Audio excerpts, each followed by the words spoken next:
Hello everyone. तो आज हम लोग पढ़ने जा रहे हैं यूनियन बजट, ठीक है। और 2026 का हम लोग यूनियन बजट पढ़ेंगे, 2026-27 का। बट उससे पहले थोड़ा बेसिक इंट्रोडक्शन जान लेंगे, ठीक है। यूनियन बजट के बारे में एक बात बता दूं कि अगर आप ये वीडियो देखोगे तो यहाँ पे मैं लगभग 4 से 5 सोर्सेज से यूनियन बजट कवर करने जा रहा हूँ, जो कि काफ़ी कॉम्प्रिहेंसिव होगा और मुझे नहीं लगता है इससे बाहर कोई क्वेश्चन आने वाला है। तो चलिए बने रहिए वीडियो में और देखते रहिए इस वीडियो को अच्छे से, अगर यूनियन बजट को अच्छे से पूरा कवर करना है, ठीक है। तो यूनियन बजट, तो हमारे संविधान में किस आर्टिकल में यूनियन बजट का जिक्र है?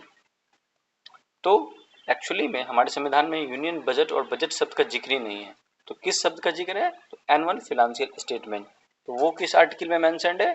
Article 112 of the Indian constitution में, ठीक है।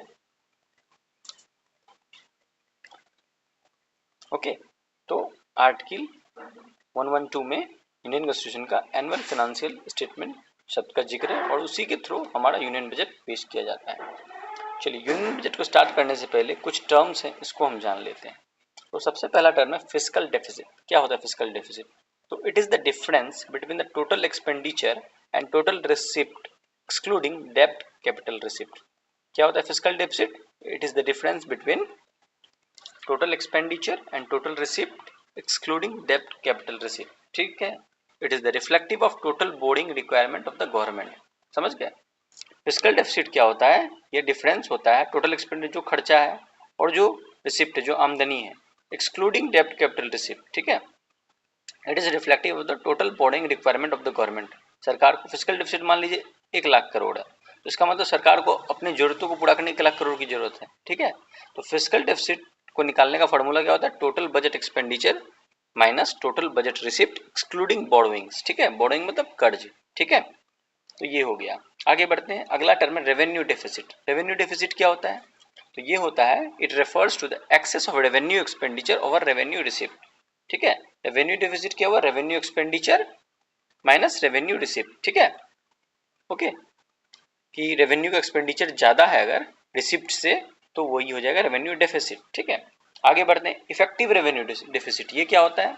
So it is the difference between the revenue deficit and grant in aid for the creation of capital assets, ठीक है। तो इफेक्टिव रेवेन्यू डेफिसिट और रेवेन्यू डेफिसिट में क्या अंतर है? कई बार क्या होता है डेफिसिट जो क्रिएट हो जाता है, एक्चुअली हम ग्रांट देते हैं स्टेट गवर्नमेंट को, या स्टेट गवर्नमेंट किसी बॉडी को ग्रांट देते हैं for the creation of building बनाने के लिए, एसेट्स बनाने के लिए। तो उसको एक्चुअली एसेट बन रहा है तो उसको डेफिसिट में काउंट नहीं करना चाहिए, तो इसीलिए इफेक्टिव रेवेन्यू डेफिसिट, ठीक है। It is the difference between the revenue deficit and grant in aid for the creation of capital asset, ठीक है।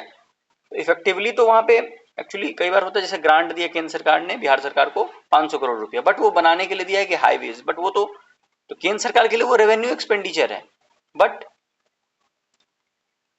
वहां पे क्या हो रहा है? कैपिटल क्रिएशन हो रहा है, रोड बन रहा है, ठीक है। इसीलिए इफेक्टिव रेवेन्यू डेफिसिट निकाला जाता है, ठीक है। तो वो क्या होता है? Difference between revenue deficit and grant in aid for the creation of capital assets, ठीक है। अगला टर्म है प्राइमरी डेफिसिट। कई बार एग्जाम में आ जाता है, डायरेक्टली आ जाता है, ठीक है। तो ये होता क्या है? It is measured as fiscal deficit minus interest payment, ठीक है। Fiscal deficit less interest payment को कहा जाता है प्राइमरी डेफिसिट। अभी थोड़ी देर पहले हमने पढ़ा फिस्कल डेफिसिट, ठीक है। फिजिकल डेफिसिट क्या होता है? Total expenditure minus total receipt excluding borrowings, ठीक है। तो प्राइमरी डेफिसिट क्या हो गया? Physical deficit minus interest payment on previous borrowing, ठीक है। देखिए अब इसमें फिजिकल डेफिसिट भी दो प्रकार के होते हैं। एक होता है ग्रॉस प्राइमरी डेफिसिट दो प्रकार के होते हैं, gross primary deficit and net primary deficit, ठीक है। तो प्राइमरी डेफिसिट क्या हो गया? Physical deficit minus interest payment, ठीक है। और ग्रॉस प्राइमरी डेफिसिट क्या हो गया? Physical deficit minus interest payment on previous borrowing, ठीक है। ग्रॉस प्राइमरी डेफिसिट क्या हो गया? Physical deficit minus interest payment on previous borrowing. और नेट प्राइमरी डेफिसिट क्या हो गया? Physical deficit plus interest received, ठीक है। सरकार कई जगह खुद भी किसी को कर्ज देती है तो उससे तो इंटरेस्ट लेगी सरकार, ठीक है। तो ये हो गया interest receive minus interest payment, ठीक है, ऑन प्रीवियस बोरोइंग। तो ये हो गया नेट प्राइमरी डेफिसिट, ठीक है। तो primary deficit is measured as physical deficit less interest payment, ठीक है। ग्रॉस प्राइमरी डेफिसिट क्या हो गया? Physical deficit minus interest payment on previous borrowing. और नेट प्राइमरी डेफिसिट हो गया physical deficit plus interest received minus interest payment on previous borrowing, ठीक है। आगे बढ़ते हैं, एक होता है टर्म इनकम डेफिसिट, ठीक है। ये होता है it is the difference between individuals और families income and their poverty threshold यानी poverty line when the income is lower than that threshold. ठीक है, इनकम डेफिसिट क्या हो गया, ये हो गया डिफरेंस बिटवीन इंडिविजुअल्स और फैमिली इनकम, एक परिवार और एक इंडिविजुअल का इनकम जो होता है और जो पॉवर्टी थ्रेशोल्ड होता है, पॉवर्टी लाइन होता है, उसके बीच का जो गैप होता है ना, उसी को कहा जाता है इनकम डेफिसिट। अगला टर्म है इफेक्टिव कैपिटल एक्सपेंडिचर। तो ये होता है, it refers to the sum of capital expenditure and grant in aid for the creation of capital asset. यही वाला ग्रांट जो वहां पे हमने पढ़ा था इफेक्टिव रेवेन्यू डेफिसिट में। ठीक है, तो इफेक्टिव कैपिटल एक्सपेंडिचर क्या हो गया, it refers to the sum of capital expenditure plus grant in aid for the creation of capital assets. अब देखिए रिसिप्ट जो होता है यानी टोटल रिसिप्ट यानी प्राप्ति, तो उसको दो कैटेगरी में बांटा जाता है, रेवेन्यू रिसिप्ट और कैपिटल रिसिप्ट। ठीक है, तो रेवेन्यू रिसिप्ट क्या हो गया, तो रेवेन्यू रिसिप्ट दो तरह के हो गए, टैक्स रेवेन्यू, ठीक है, और दूसरा हो गया नॉन टैक्स रेवेन्यू। ठीक है, तो हम सेंट्रल गवर्नमेंट क्या देख रहे हैं, तो सेंट्रल गवर्नमेंट को टैक्स रेवेन्यू कहाँ से आता है, तो कॉर्पोरेशन टैक्स से आता है, वेल्थ टैक्स से आता है, इनकम टैक्स से आता है, कोमोडिटी ट्रांजेक्शन टैक्स से आता है, कस्टम्स से आता है, यूनियन एक्साइज ड्यूटी से आता है, सर्विस टैक्स से आता है, सीजीएसटी से आता है। अब तो काफी सारे को मर्ज करके जीएसटी में ला दिया गया, बट मैं यहाँ लिख दे रहा हूँ, पुराने डाटा है थोड़ा। ठीक है, सीजीएसटी है, आईजीएसटी है, उसके जीएसटी कंपनसेशन सेस है, टैक्सेस ऑन यूनियन टेरिटरीज है, अदर टैक्सेस है। ठीक है, और इस इतने सारे ग्रुप ऑफ टैक्सेस में से अगर हम एनसीसीडी ट्रांसफर टू एनसीसीएफ और एनडीआरएफ को घटा दे और स्टेट शेयर को भी घटा दे, तो सेंटर का ये नेट टैक्स रेवेन्यू हो जाएगा। और ये स्टेट शेयर क्या है, जो फाइनेंस कमीशन डिसाइड करता है कि स्टेट को कितना परसेंट जाएगा सेंटर के रेवेन्यू से। ठीक है ना, तो सेंटर का टैक्स रेवेन्यू का सोर्सेज क्या हो गया, ये सब हो गया। ठीक है, उसके बाद नॉन टैक्स रेवेन्यू क्या होता है, ये सब हो जाता है interest receipt, dividends and profits, जैसे मान लो एसबीआई है, आरबीआई है, ये सब डिविडेंड्स देता है। ठीक है, एलआईसी है, ये सब डिविडेंड्स देता है सरकार को, तो ये सब हो गया नॉन टैक्स रेवेन्यू। ठीक है, interest receipt, dividends and profits, external grant, ठीक है, other non tax revenue, receipts of union territory, तो ये सब हो गया नॉन टैक्स रेवेन्यू। ठीक है, इसी तरह कैपिटल रिसिप्ट्स क्या हो गया, तो रिकवरी ऑफ लोन्स। ठीक है, कोई लोन दिया सरकार ने, उसका रिकवरी हो तो कैपिटल रिसिप्ट हुआ। अदर रिसिप्ट्स, उसके बाद है बोरोइंग्स एंड अदर लायबिलिटीज, जिसको डेब्ट कैपिटल रिसिप्ट भी कहा जाता है, और इसी को हम लोग फिस्कल डेफिसिट कहते हैं, जो 3 नंबर वाला है ना, बोरोइंग्स एंड अदर लायबिलिटीज, इसी को कहा जाता है फिस्कल डेफिसिट। ठीक है, आगे बढ़ते हैं। उसी तरह होता है टोटल एक्सपेंडिचर। ठीक है, एक्सपेंडिचर भी दो तरह का होता है, रेवेन्यू अकाउंट पे और कैपिटल अकाउंट पे।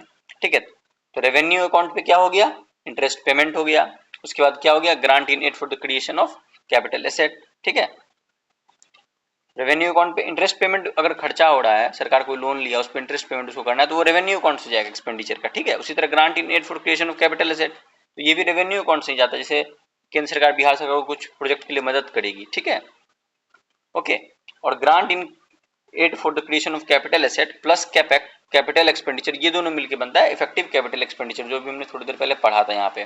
ठीक है, ये वाला। ठीक है, ओके, आगे बढ़ते हैं। ठीक है, तो expenditure of government of India को देखते हैं हम लोग। सेंटर का एक्सपेंडिचर कहाँ कहाँ होता है, एस्टेब्लिशमेंट में एक्सपेंडिचर होता है, सेंट्रल सेक्टर स्कीम्स में होता है, हाईएस्ट पोर्शन इसी में जाता है। उसके बाद अदर सेंट्रल सेक्टर एक्सपेंडिचर है, ठीक है, इंक्लूडिंग इंटरेस्ट पेमेंट। उसके बाद है ट्रांसफर होता है, तो सेंट्रली स्पॉन्सर्ड स्कीम्स के लिए ट्रांसफर होता है, फाइनेंस कमीशन जो ग्रांट देती है उसके लिए ट्रांसफर करना पड़ता है, और other grants, loans and transfer. तो सेंट्रल गवर्नमेंट का एक्सपेंडिचर एक तो सेंटर का अपना कोर एक्सपेंडिचर है, और उसके बाद ट्रांसफर्स करना पड़ता है। ठीक है, उसके बाद आ जाते हैं sources of financing fiscal deficit. देखो, एक्सपेंडिचर है और रिसिप्ट्स है। अगर एक्सपेंडिचर ज्यादा है, रिसिप्ट्स कम है, तो फिस्कल डेफिसिट होगा। और फिस्कल डेफिसिट को फाइनेंस करने के लिए कुछ मैकेनिज्म होते हैं, तो एक मैकेनिज्म है डेप्ट रिसिप्ट। ठीक है, उसके बाद है दूसरा मैकेनिज्म मार्केट बोरोइंग, सरकार गवर्नमेंट सिक्योरिटीज इशू करके मार्केट से पैसा उठाती है। उसका short term borrowing, treasury bills, ठीक है, आरबीआई के थ्रू ये सरकार करती है। उसके बाद सिक्योरिटीज अगेंस्ट स्मॉल सेविंग्स, ठीक है, उसके बाद स्टेट प्रोविडेंट फंड्स, ठीक है, उसके बाद अदर रिसिप्ट्स, ठीक है, internal debts and public account, और एक्सटर्नल डेप्ट, बाहरी जैसे उसे ऋण भी लेती है सरकार या बाहरी किसी फाइनेंशियल बॉडी से। तो ये सब सारे सोर्सेज हैं फाइनेंसिंग ऑफ फिस्कल डेफिसिट के। और ये क्वेश्चन भी आ चुका है एक बार यूपीएससी में कि what are the sources of financing fiscal deficits. ठीक है, तो डेप्ट receipt, market borrowing, short term borrowings, securities against small savings, state provident funds, other receipts जिसमें internal debts and public account आता है, उसके बाद एक्सटर्नल डेप्ट्स। ठीक है, तो बजट क्या है, it is a letter of fiscal policy of the government. ठीक है, मैक्सिमम बजट किस फाइनेंस मिनिस्टर ने पेश किया अभी तक, तो मोरारजी देसाई। ठीक है, पी चिदम्बरम ने 9 बार किया, निर्मला सीतारमन जी ने भी 9 बार किया इस बार मिला के, ठीक है, यहाँ पे ये पुराना डेटा है, ठीक है। तो मोरारजी देसाई 10 बार, पी चिदम्बरम 9 बार और निर्मला सीतारमन जी भी 2026 का मिला के 9 बार कर चुका है पेश। इंडिया का पहला पेपरलेस बजट 2021 में आया, ठीक है, इंडिया का पहला पेपरलेस बजट 2021 में आया। और निर्मला सीतारमन जी ने पहली बार बजट कब पेश किया? 5 जुलाई 2019 को। और लगातार सबसे अधिक बार किसने बजट पेश किया? तो निर्मला सीतारमन जी ने लगातार 9वीं बार पेश कर दिया, 9th इन ए रो, ठीक है। मोरारजी देसाई का रिकॉर्ड है 6th इन ए रो का, ठीक है, ओके। तो ये तो बेसिक हमारा बजट हो गया, ठीक है। तो बजट से रिलेटेड टर्म्स थे यहाँ पे। अब हम लोग की फीचर्स ऑफ बजट 2026-27 जो गवर्नमेंट ऑफ इंडिया का मिनिस्ट्री ऑफ फाइनेंस का ऑफिशियल वेबसाइट से मैंने डाउनलोड किया उसको पढ़ेंगे, ठीक है। तो हेलो एवरीवन, वंस अगेन। तो की फीचर्स ऑफ बजट 2026-27 फरवरी 2026। तो इस बार बजट कब पेश किया गया? तो इस बार बजट 1 फरवरी को पेश किया गया है, 1 फरवरी 2026 को, ठीक है। 1 फरवरी 2026 को इस बार बजट पेश किया गया और उस दिन संडे था, ठीक है। और निर्मला सीतारमन जी ने, मैंने पहले भी बताया, 9th कंसेक्यूटिव बजट उनका था ये, ठीक है ना। ये record by any finance minister globally, ये ग्लोबल रिकॉर्ड है, ठीक है। 1 फरवरी 2026 को इस बार बजट पेश किया गया, संडे के दिन पेश किया गया। 9th कंसेक्यूटिव बजट था ये निर्मला सीतारमन जी का और ये रिकॉर्ड है किसी भी विश्व में फाइनेंस मिनिस्टर का ग्लोबली, ठीक है। और फर्स्ट टाइम इंडिया की हिस्ट्री में बजट को संडे को प्रेजेंट किया गया। तो 1 फरवरी क्या था? संडे था इस बार, ठीक है। तो फर्स्ट टाइम हिस्ट्री में बजट संडे को पेश किया गया, ठीक है ना। तो ये रिकॉर्ड भी इस बार टूट गया है, ठीक है। तो मिनिस्ट्री ऑफ फाइनेंस का बजट डिवीजन बजट बनाता है, ठीक है। चलिए आइए पढ़ते हैं। तो इंडिया का इकोनॉमिक ट्रेजेक्ट्री, ठीक है, इंडियाज इकोनॉमिक ट्रेजेक्ट्री, ठीक है। Viksit Bharat balancing ambition with inclusion, ठीक है। India's economic trajectory, Viksit Bharat balancing ambition with inclusion, ठीक है। तो सरकार का कहना है we take action over ambivalence, we took reform over rhetoric, we choose people over populism, ठीक है। सरकार का कहना है हमने एक्शन लिया है over ambivalence, reform over rhetoric, people over populism, ठीक है। Viksit Bharat balancing ambition with inclusion, India's economic trajectory, ठीक है। सरकार का एम क्या है? To transform aspiration into achievement. सरकार का एम क्या है? To transform aspiration into achievement and potential into performance. ये सरकार का एम है। सरकार का एम क्या है? Transform aspiration into achievement and potential into performance, ठीक है। चलिए आगे बढ़ते हैं। और इस बार के बजट में सरकार 4 चीजों पे मेन फोकस करेगी। तो पहला है स्टेबिलिटी, स्टेबिलिटी पे फोकस करेगी। दूसरा है फिस्कल डिसिप्लिन, ठीक है। तीसरा है सस्टेन्ड ग्रोथ, ठीक है। और चौथा है मॉडरेट इन्फ्लेशन, ठीक है।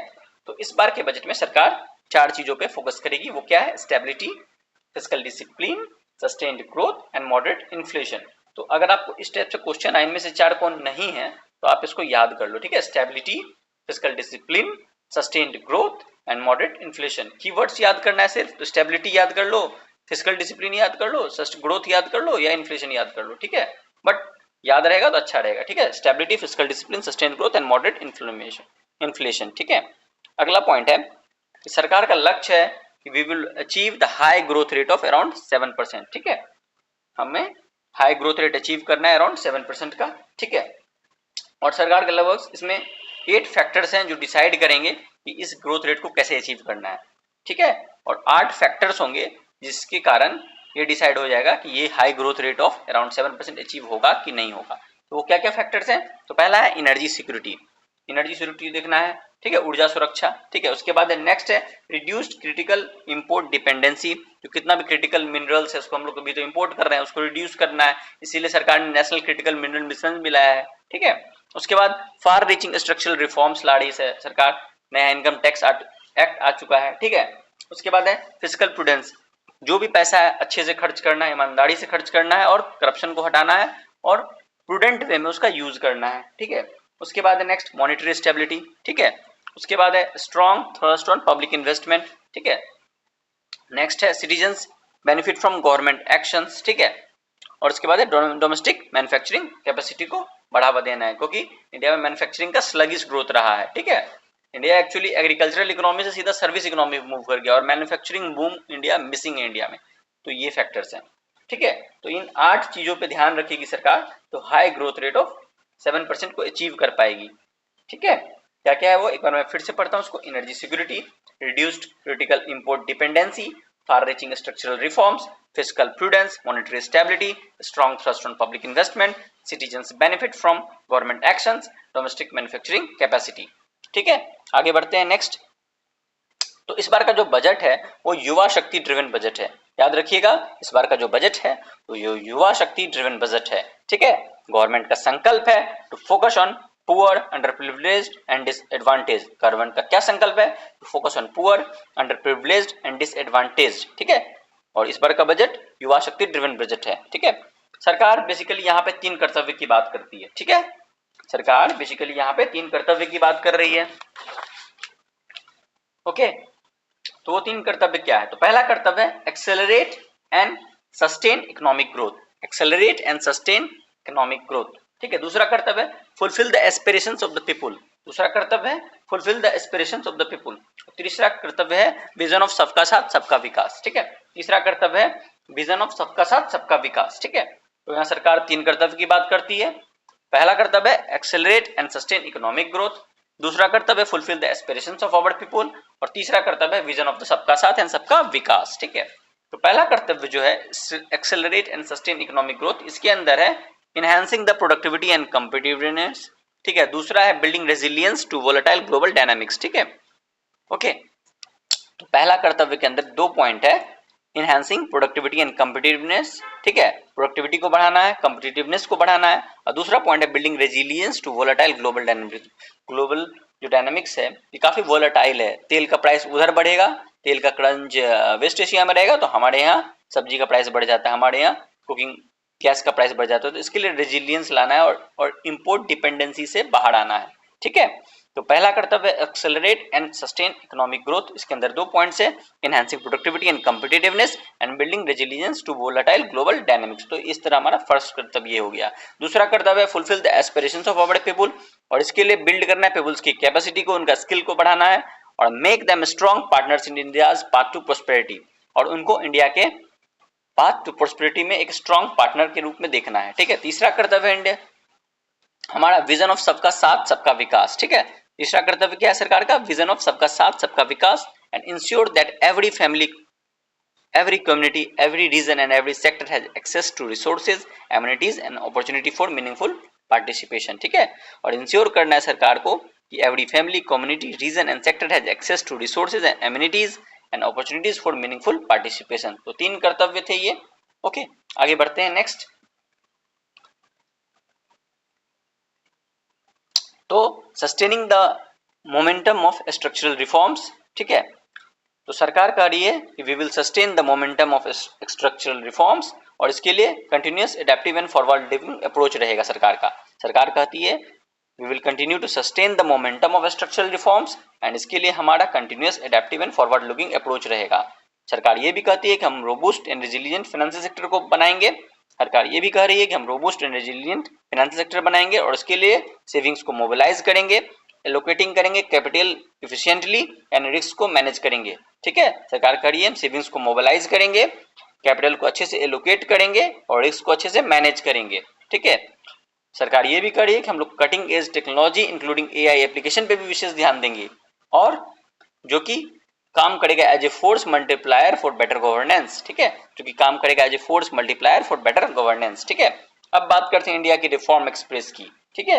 इंडिया की रिफॉर्म एक्सप्रेस की बात करते हैं। तो यहाँ पे सरकार ने बेसिकली कहा है कि we will undertake the comprehensive economic reforms toward creating employment, boosting productivity and accelerating growth, ठीक है ना। सरकार ने कहा है कि we will undertake comprehensive economic reforms towards creating employment, boosting productivity and accelerating growth।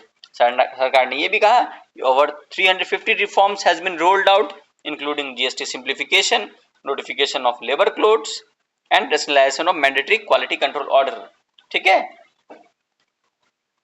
तो सरकार ने ये भी कहा कि over 350 reforms has been rolled out including GST simplification, notification of labour codes and rationalisation of mandatory quality control orders, ठीक है। इसके लिए हाई लेवल कमिटीज भी बनाई जाएंगी सरकार के द्वारा, ठीक है। उसके बाद central government is also working with the state government on deregulation and reducing compliance requirement. केंद्र सरकार राज्य सरकार के साथ मिलकर डीरेगुलेशन एंड कंप्लायंस रिक्वायरमेंट पे भी काम कर रही है। ठीक है, नेक्स्ट है हमारा रिफॉर्म एक्सप्रेस के बाद कि pillars of growth and development. तो कितने pillars of growth and development है? तो यहाँ पे total 6 pillars of growth and development है। ठीक है, pillars of growth and development. तो कितने pillars of growth and development है? तो total 6 pillars of growth and development है। ठीक है, तो वो क्या क्या है आइए देखते हैं। ठीक है, तो पहला है सस्टेन्ड इकोनॉमिक ग्रोथ। ठीक है, सस्टेन्ड इकोनॉमिक ग्रोथ। ठीक है, पहला पिलर क्या है ग्रोथ एंड डेवलपमेंट का? Sustained economic growth. दूसरा पिलर है sustaining the foundations of growth, sustaining the foundations of growth. तीसरा पिलर है पीपल सेंट्रिक डेवलपमेंट। चौथा पिलर है ट्रस्ट बेस्ड गवर्नेंस। पांचवा पिलर है ease of doing business and ease of living. और छठा पिलर है फिस्कल मैटर्स। ठीक है, तो सरकार यहाँ पे बोल रही है बजट के थ्रू कि there are 6 pillar of growth and development. ठीक है, वो 6 पिलर क्या है? Sustained economic growth. ठीक है, उसके बाद है strengthening the foundations of growth. ठीक है, तीसरा है पीपल सेंट्रिक डेवलपमेंट। चौथा है ट्रस्ट बेस्ड गवर्नेंस। पांचवा है ease of doing business and ease of living.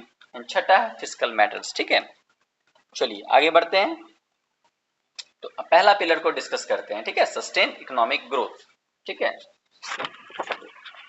तो इसमें पहला पॉइंट है मैन्युफैक्चरिंग एंड स्ट्रेटेजिक फ्रंटियर। ठीक है, मैन्युफैक्चरिंग एंड स्ट्रेटेजिक फ्रंटियर पे सरकार कुछ कदम उठाने जा रही है। तो पहला है इंडिया सेमीकंडक्टर मिशन 2.0 लॉन्च किया जाएगा। ठीक है, इंडिया सेमीकंडक्टर मिशन 2.0 लॉन्च किया जाएगा। बायोफार्मा शक्ति सरकार लाने वाली है। ठीक है, बायोफार्मा शक्ति सरकार लाने वाली है।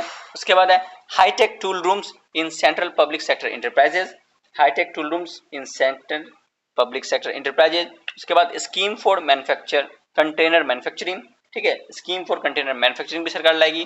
उसके बाद इंटीग्रेटेड प्रोग्राम फॉर टेक्सटाइल भी सरकार लाने वाली है।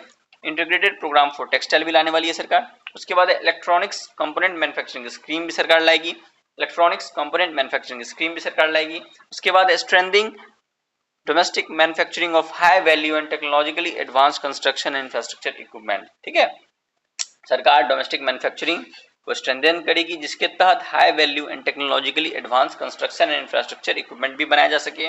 उसके बाद सरकार scheme to revive 200 legacy industrial cluster. तो यहाँ से क्वेश्चन बन सकता है कि सरकार यूनियन बजट 2026-27 में कितने लिगेसी इंडस्ट्रियल क्लस्टर को रिवाइव करने जा रही है? तो 200।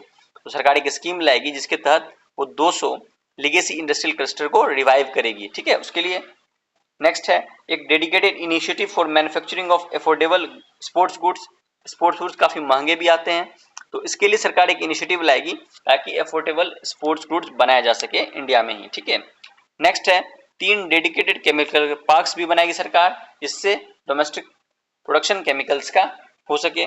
ठीक है, 3 डेडिकेटेड केमिकल पार्क्स भी लाएगी सरकार जिससे डोमेस्टिक प्रोडक्शन में इन्हांसमेंट लाया जा सके। तो ऐसा भी क्वेश्चन आएगा कि how many dedicated chemical parks as पर union budget 2026-27 the government of India is going to introduce. तो 3 डेडिकेटेड केमिकल पार्क इसका आंसर हो जाएगा। ठीक है, नेक्स्ट है सरकार स्कीम लाएगी for rare earth permanent magnet research mining processing and manufacturing. सरकार स्कीम लाने जा रही है rare earth permanent magnet research mining and processing and manufacturing. ठीक है, तो ये था manufacturing strategic and frontier sectors के अंदर सरकार क्या क्या करने जा रही है।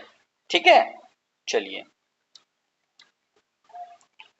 अब नेक्स्ट है कि सरकार कुछ टैक्स रिफॉर्म्स ला रही है ताकि मैन्युफैक्चरिंग सेक्टर को बूस्ट किया जा सके। सरकार कुछ टैक्स रिफॉर्म्स ला रही है जिसके तहत मैन्युफैक्चरिंग सेक्टर को बूस्ट किया जा सके। तो सरकार एग्जाम्पशन देगी income tax for 5 years to non resident providing capital goods equipment and और tooling to any toll manufacturer in a bonded zone. ठीक है, तो सरकार एग्जाम्पशन देगी from income tax for 5 years to non resident providing capital goods equipment और tooling to any toll manufacturer in a bonded zone. ठीक है, उसके बाद सरकार प्रोविजन रखेगी for safe harbour to non resident for component warehousing in a bonded warehouse. ठीक है, सरकार प्रोविजन लाएगी for safe harbour to non resident for component warehousing in a bonded warehouse. ठीक है, उसके बाद सरकार deferred duty payment window भी लाएगी फॉर ट्रस्टेड मैन्युफैक्चरर। सरकार क्या लाएगी? Deferred duty payment window for trusted manufacturers. ठीक है, नेक्स्ट है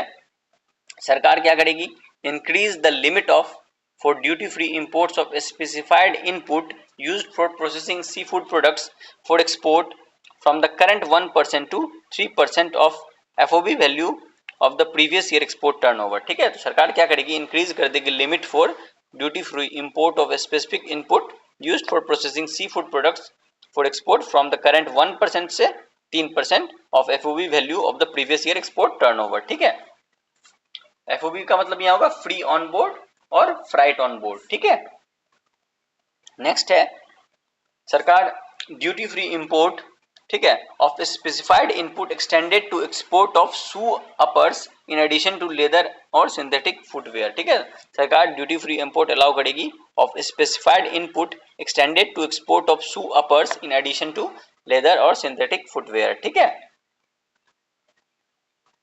नेक्स्ट है सरकार एक्सटेंशन करेगी, ठीक है, extension of time for the export of final product from the existing 6 month to 1 year for exporters of leather और textile garment, leather and synthetic footwear. ठीक है, चूंकि मैन्युफैक्चरिंग को बढ़ाना है इसलिए सरकार एक्सटेंशन दे रही है time for the export of final product from the existing 6 month to 1 year for exporters of leather और textile garments, leather and synthetic footwears. ठीक है, नेक्स्ट है exemption of basic custom duty on specified parts used in the manufacture of microwave ovens. ठीक है, तो सरकार basic custom duty BCD पे exemption देगी on specified part used in the manufacture of microwave ovens. ठीक है, सरकार बेसिक कस्टम ड्यूटी पे एग्जाम्पशन देगी on component and part used in the aircraft manufacturing. ठीक है, तो एयरक्राफ्ट मैन्युफैक्चरिंग के लिए जो भी इंपॉर्टेंट कंपोनेंट और पार्ट है उस पर भी सरकार एग्जाम्पशन देगी बेसिक कस्टम ड्यूटी पे। ठीक है, नेक्स्ट है सरकार बेसिक कस्टम ड्यूटी पे एग्जाम्पशन देगी on raw materials imported for manufacture of aircraft part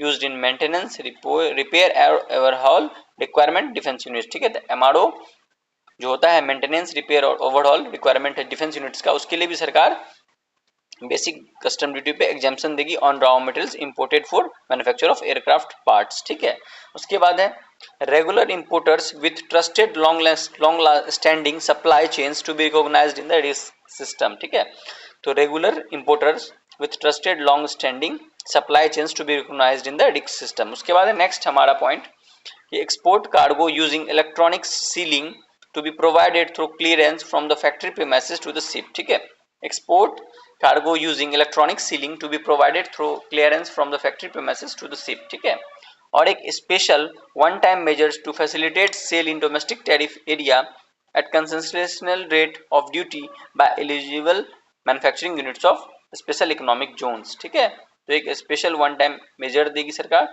two facilitate sale in domestic tariff area at concessional rate of duty by eligible manufacturing units of SEG। ठीक है, next है सरकार 3 pronged approach लाएगी to help MSME grow as champion. सरकार, ठीक है, 3 pronged approach लाएगी to help MSME grow as champion. तो क्या है 3 pronged अप्रोच, तो पहला है इक्विटी सपोर्ट, दूसरा है प्रोफेशनल सपोर्ट और तीसरा है लिक्विडिटी सपोर्ट थ्रू ट्रेड्स। ठीक है, तो सरकार 3 pronged अप्रोच लाएगी to help MSME grow as champion. तो याद रखिएगा, पूछा जा सकता है क्वेश्चन एग्जाम में direct, equity support, professional support and liquidity support through TReDS. ठीक है, आइए देखते हैं इसको एक एक करके। इक्विटी सपोर्ट, तो इसके लिए सरकार एक डेडिकेटेड 10,000 करोड़ का SME ग्रोथ फंड बनाएगी। कितने हजार करोड़ का? 10,000 करोड़ का। डायरेक्ट क्वेश्चन आने वाला है ये। ठीक है, हिट क्वेश्चन है। ठीक है, तो एक डेडिकेटेड 10,000 करोड़ का SME ग्रोथ फंड बनाएगी सरकार। ठीक है, तो याद रखिएगा इक्विटी सपोर्ट के अंदर है ये। उसके बाद है ये top up of the self reliant India fund, ये आया था 2021 में विथ 2000 करोड़। ठीक है, तो सेल्फ इंडिया फंड का क्रिएशन हुआ था 2021 में। ठीक है, उसको टॉप अप किया जाएगा 2000 करोड़ से, मतलब उसमें और पैसा डाला जाएगा। ठीक है, तो इक्विटी सपोर्ट में सरकार एक डेडिकेटेड 10,000 करोड़ का SME ग्रोथ फंड बनाएगी। ठीक है, और टॉप अप करेगी सेल्फ रिलायंट इंडिया फंड जो 2021 में बना था उसको 2000 करोड़ से। ठीक है, तो ये दोनों क्वेश्चन एक बन सकते हैं। अच्छा, ठीक है, उसके बाद है प्रोफेशनल सपोर्ट, तो government to facilitate professional institution to develop corporate mitras, ठीक है, especially in tier 2 and tier 3 towns to help MSME meet compliance requirement at affordable cost। ठीक है, तो गवर्नमेंट क्या करेगी? to facilitate professional institutions to develop corporate mitras especially in tier 2 and tier 3 towns to help MSME meet compliance requirement at affordable cost। ठीक है, next है हमारा सरकार का जो 3 pronged अप्रोच था MSME को growth as champion to grow as champion, उसमें है लिक्विडिटी सपोर्ट। ठीक है, professional support, equity support and liquidity support through TReDS, ठीक है। तो इसके लिए सरकार क्या करेगी कि मैंडेट करेगी ट्रेड्स, ठीक है, as the transaction settlement platform for all purchases from MSME by central public sector enterprises serving as a benchmark for other corporates, ठीक है। तो मैंडेट करेगी TReDS as the transaction settlement platform for all purchases from MSME by central public sector enterprises serving as a benchmark for other corporates, ठीक है। उसके बाद सरकार introduce करेगी credit guarantee support mechanism through CGTMSE for invoice discounting on TReDS platform, ठीक है। सरकार introduce करेगी credit guarantee support mechanism through CGTMSE for invoice discounting on TReDS platform, ठीक है। नेक्स्ट है सरकार लिंक करेगी जेम को with TReDS to encourage cheaper and quicker financing, ठीक है। सरकार लिंक करेगी जेम को with TReDS to encourage cheaper and quicker financing, ठीक है। और जितने भी ट्रेड्स रिसीवेबल होंगे as asset backed securities to develop a secondary market and enhance liquidity and settlement of transaction. तो TReDS receivable as asset backed security to develop a secondary market and enhance liquidity and settlement of transactions, ठीक है। तो सरकार 3 pronged approach लाएगी to help MSME grow as champions, equity support, professional support and liquidity support through TReDS, ठीक है। तो 3 support क्या हो गए, equity, professional and liquidity support, ठीक है। चलिए आगे बढ़ते हैं। सरकार ने एक टैक्स प्रपोजल भी दिया है कि removal of current value cap of 10 lakh पर कंसाइनमेंट ऑन कुरियर एक्सपोर्ट, ठीक है। सरकार के टैक्स प्रपोजल है कि सरकार रिमूव कर देगी current value cap of ₹10 lakh पर कंसाइनमेंट ऑन कुरियर एक्सपोर्ट, ठीक है। अच्छा, ट्रेड्स क्या होता है, यहाँ हमने बार बार पढ़ा ट्रेड्स। तो ट्रेड्स होता है आपको trade receivables electronic discounting system, ठीक है। ट्रेड्स क्या होता है, trade receivables electronic discounting system, ठीक है। तो ये होता है एक तरह का ऑनलाइन RBI रेगुलेटेड प्लेटफॉर्म है इंडिया में that enables MSME to instantly discount their इनवॉइसेस/bills of exchange to financiers solving liquidity issues caused by delayed payment from corporate buyers, ठीक है। It facilitates financing without collateral, improving cash flow, ठीक है। It's connect MSME sellers, large corporate buyers and financial institutions। तो आप ऐसे समझिए कि एक ट्रायंगल है, ठीक है। तो एक तरफ हो गए आपको MSME सेलर्स, दूसरी तरफ आपको हो जाएंगे लार्ज कॉर्पोरेट बायर्स और तीसरी तरफ हो जाएंगे फाइनेंशियल इंस्टीट्यूशन। तो ये तीनों को ये जोड़ता है, किसको किसको जोड़ता है, MSME sellers, large corporate buyers and financial institutions को, ट्रेड्स प्लेटफॉर्म। तो ट्रेड्स क्या है, trade receivable electronic discounting system is an online RBI regulated platform in India that enables MSME to instantly discount their invoices/bills of exchange to financiers solving liquidity issue caused by delayed payment from corporate buyer. It facilitates financing without collateral, improving cash flow। आप अगर समझ गए होंगे शायद, नहीं समझे मैं एक बार फिर रिपीट कर रहा हूँ कि ट्रेड्स एक ऐसा प्लेटफॉर्म है, जैसे सपोज एक सेंट्रल गवर्नमेंट का ऑर्गेनाइजेशन है, उन्होंने जेम के थ्रू एक प्रोडक्ट खरीदा, मान लिए AC खरीदा, ठीक है। तो AC उसने जैसे ही उसको डिस्पैच करके वो ऑफिस में भेजेगा गवर्नमेंट ऑफिस, तो उसका इनवॉइस जनरेट हो जाएगा। तो अब उस इनवॉइस के बेसिस पे वो फिनांस ले सकता है, मतलब ओके आप समझ रहे हो, लोन ले सकता है उसको और बेगर फिनांस। मान लो 50 AC भेजा, तो तुरंत सरकार को जब तक जो मिनिस्ट्री जहां से भी ऑर्डर हुआ होगा गवर्नमेंट ऑर्गेनाइजेशन से 50 AC का कीमत कितना हो गया, लगभग वो आपको 25 लाख हो गया, जो भी हो गया। तो वो 25 लाख तो तुरंत नहीं मिलेगा MSME को, जो भी सप्लायर्स हैं गवर्नमेंट से, क्योंकि जब तक इंस्टॉल होगा AC तब पेमेंट आएगा। तो तब तक वो क्या करेगा, 10 दिन 15 दिन, तो वो दिखाएगा कि मेरे पास इनवॉइस है, गवर्नमेंट ऑर्गेनाइजेशन को मैंने 50 AC भेजा है, इसका बिल है, वो पैसा मुझे आने वाला है 25 लाख। तो तब तक उस पैसे को वो फाइनेंसर से ले सकता है उसके बेसिस पे इनवॉइस दिखा के, ठीक है। तो ये जो कैश फ्लो का जो प्रॉब्लम है ये सॉल्व हो जाएगा, ठीक है ना। तो इसको कहा जाता है financing without collateral, improving cash flow, ठीक है। तो ये RBI इसको रेगुलेटेड प्लेटफॉर्म है ट्रेड्स का, ठीक है ना। चलिए आगे बढ़ते हैं।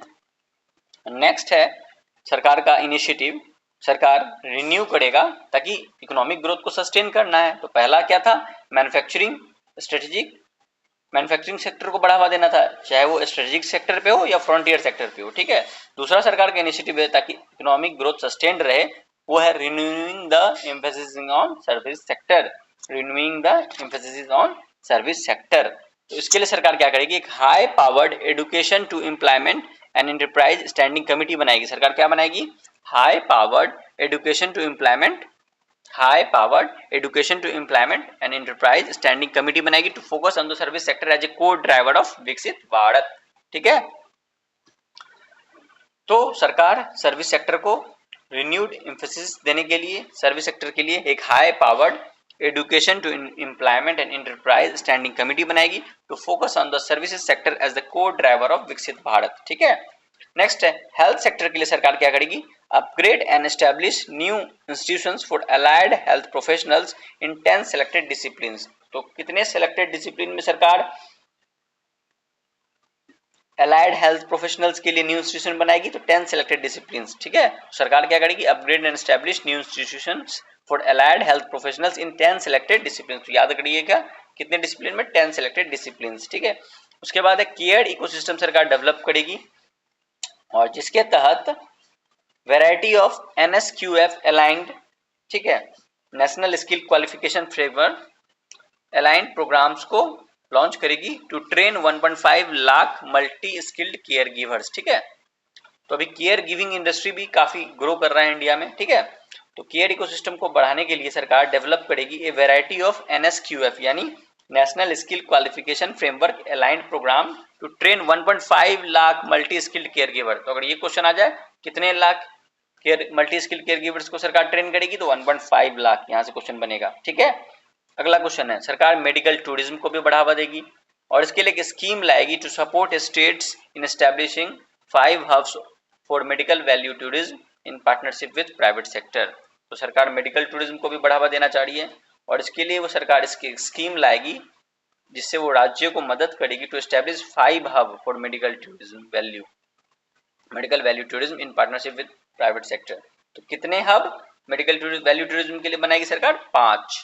तो ये भी याद रखिए डाटा है। ठीक है, आगे बात करते हैं आयुष सेक्टर में सरकार क्या करने वाली है।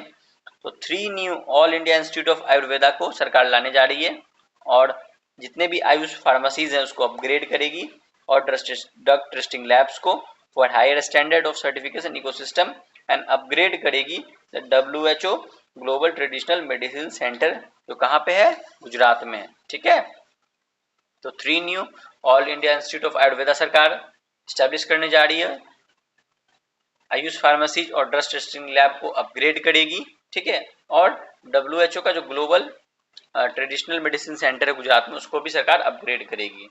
ऑरेंज इकोनॉमी पे देखते हैं सरकार क्या करने जा रही है। ठीक है, तो setting up AVGC content creator lab in 15,000 secondary schools and 500 colleges. तो इससे भी क्वेश्चन डायरेक्ट बनने वाला है कि audio visual gaming and comics content creator lab बनाने जा रही है, तो कितने सेकेंडरी स्कूल्स में, तो 15,000, ये याद रखना है आपको, 15,000 सेकेंडरी स्कूल्स और कितने कॉलेजेस में, 500 कॉलेज, तो याद रखना है। ठीक है, 15,000 सेकेंडरी स्कूल एंड 500 कॉलेज में सरकार सेटअप करेगी क्या, AVGC कंटेंट क्रिएटर लैब्स। ठीक है, ये ऑरेंज इकोनॉमी की सरकार का फोकस रहेगा।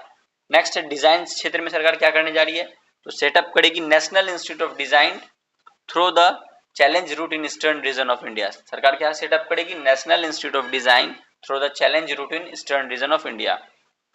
स्पोर्ट्स के क्षेत्र में सरकार क्या करेगी, तो खेलो इंडिया मिशन को सरकार और अच्छे से लाएगी और इसके लिए इंटीग्रेट करेगी talent development pathway, systematic coaching development, integration of science and technology and development of sports infrastructure. सरकार खेल के क्षेत्र में ऑलरेडी खेलो इंडिया मिशन काफी पहले ला चुकी है और उसको और स्ट्रेंथन करेगी। इस बार तो खेलो इंडिया ट्रैवल गेम्स भी अब हो रहा है, खेलो इंडिया बीच गेम्स भी हो रहा है, तो सरकार खेलो इंडिया मिशन को काफी ज्यादा एक्सपेंशन दे रही है। ठीक है,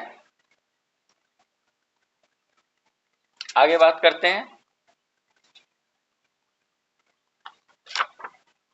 एडुकेशन। तो एडुकेशन के क्षेत्र में सरकार क्या करेगी, तो 5 यूनिवर्सिटी टाउनशिप बनाएगी in the vicinity of major industrial and logistics corridor.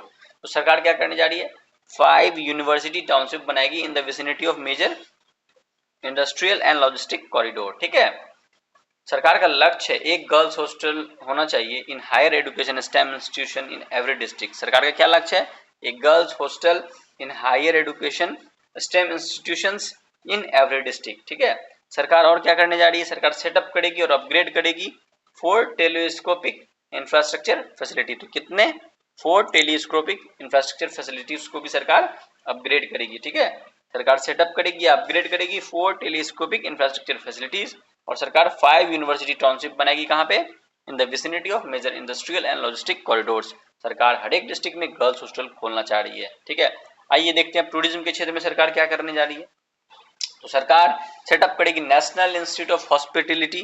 ठीक है, सरकार क्या सेटअप करेगी, नेशनल इंस्टीट्यूट ऑफ हॉस्पिटैलिटी। उसके बाद सरकार पायलट स्कीम लाएगी for upskilling 10,000 guides in 20 iconic tourist site. ठीक है, तो याद रखिएगा ये भी एक डेटा है कि सरकार कितने गाइड्स को अपस्किल करेगी, 10,000 गाइड्स। ठीक है, सरकार एक पायलट स्कीम लाएगी जिसके तहत 10,000 गाइड को अपस्किल किया जाएगा इन 20 आइकॉनिक टूरिस्ट साइट। ठीक है, उसके बाद national design digital knowledge grid national destination digital knowledge grid to digitally document all places of significance. ठीक है, सरकार लाएगी national destination digital knowledge grid to digitally document all places of significance. उसके बाद सरकार लाएगी to develop ecologically sustainable mountain trails, turtle trails and bird watching trails in select states. ठीक है, सरकार क्या करेगी, डेवलप करेगी ecologically sustainable mountain trails, turtle trails and bird watching trails in select states. ठीक है, अच्छा, India to host first ever global big cat summit. तो Bharat first ever global big cat summit भी होस्ट करने जा रहा है और प्रोबेबली वो दिल्ली में होस्ट करेगा। ठीक है, सरकार और क्या डेवलप करने जा रही है, 15 archaeological sites into vibrant experiential cultural destination. सरकार 15 आर्चियोलॉजिकल साइट्स को भी डेवलप करने जा रही है। उसके बाद सरकार डेवलप करने जा रही है Buddhist circuit in north east region of India. तो पूछा जाएगा सरकार इस बार के बजट अनाउंसमेंट के द्वारा 26-27 के किस रीजन में बुद्धिस्ट सर्किट को डेवलप करने जा रही है, तो north east region of India. ठीक है, चलिए आगे बढ़ते हैं।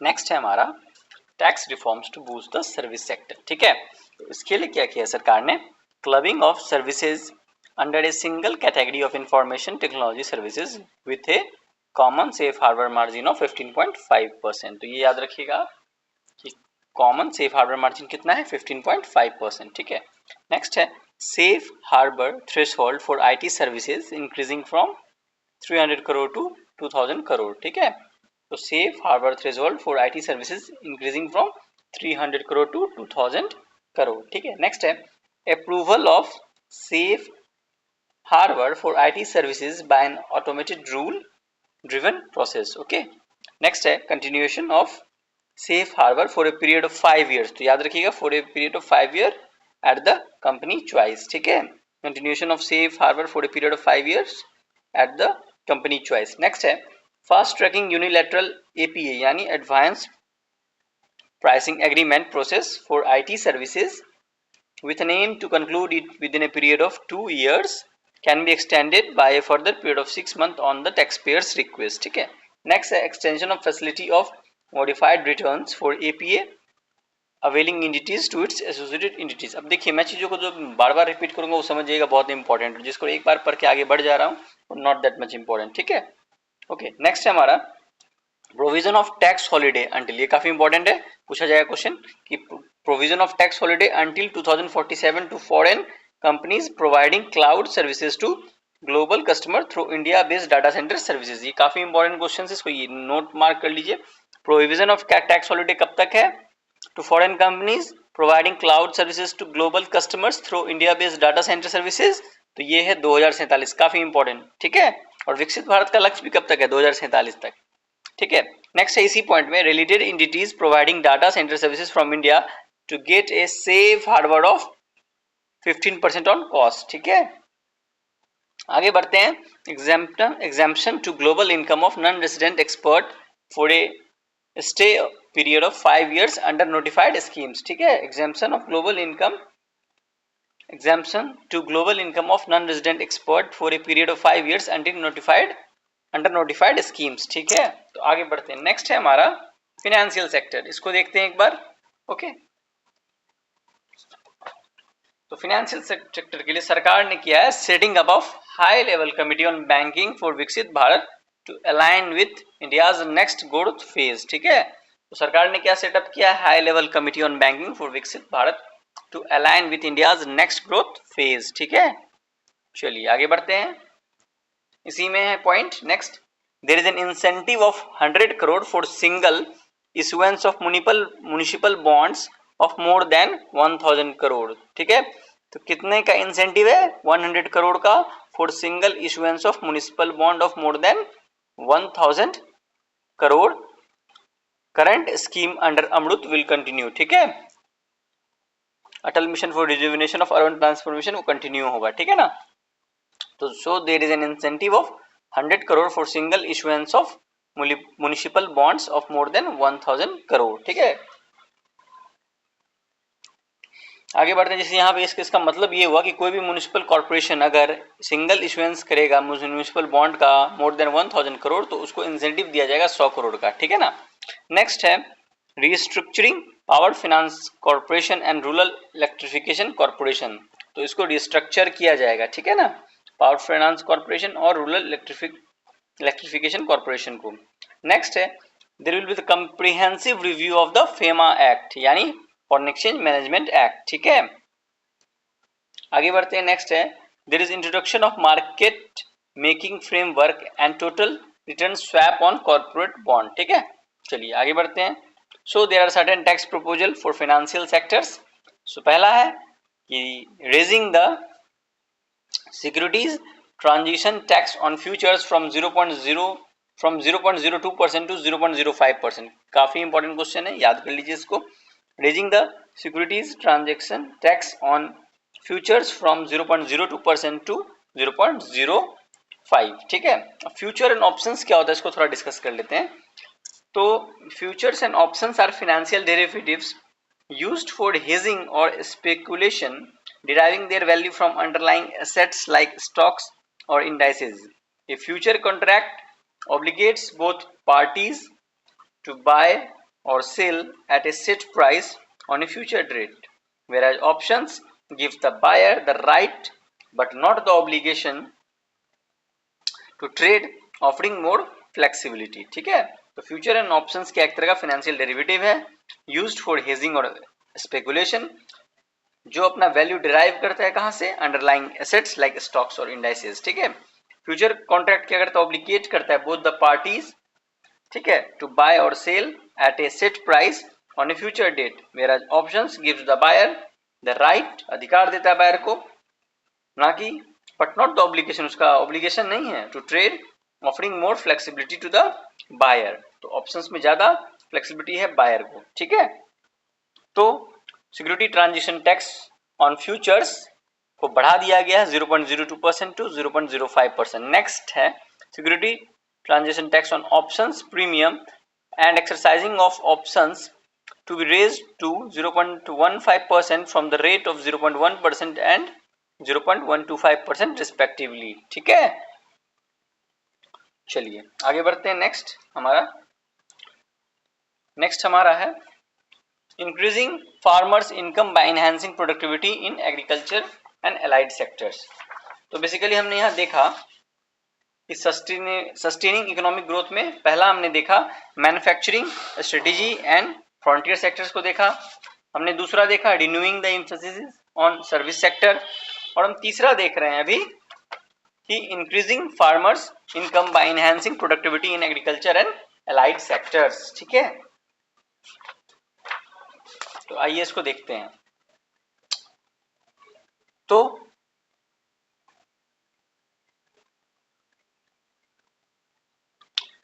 There is a dedicated programme for horticulture sector. ठीक है, सरकार एक डेडिकेटेड प्रोग्राम लाएगी फॉर द हॉर्टिकल्चर सेक्टर। ठीक है ना, ओके, सरकार एक डेडिकेटेड प्रोग्राम लाएगी फॉर हॉर्टिकल्चर। इसके तहत रेजुविनेट किया जाएगा old low yielding orchards and expanding high density cultivation of walnuts, almonds and pine nuts. तो याद रखिएगा ये तीनों को। ठीक है, walnuts, almonds and pine nuts पे ज्यादा फोकस दिया जाएगा। ठीक है, under the dedicated programme for horticulture. ठीक है, okay, so under the dedicated programme for horticulture सरकार किस पे ज्यादा ध्यान देगी? Walnuts, almonds and pine nuts पे। तो सरकार इसके लिए रिजुविनेट करेगी old low yielding orchards and expand करेगी high density cultivation of walnuts, almonds and pine nuts. तो इसको ऐसे याद करिएगा WAP, walnuts, almonds and pine nuts, वैप। ठीक है, आगे बढ़ते हैं। Animal husbandry. ठीक है,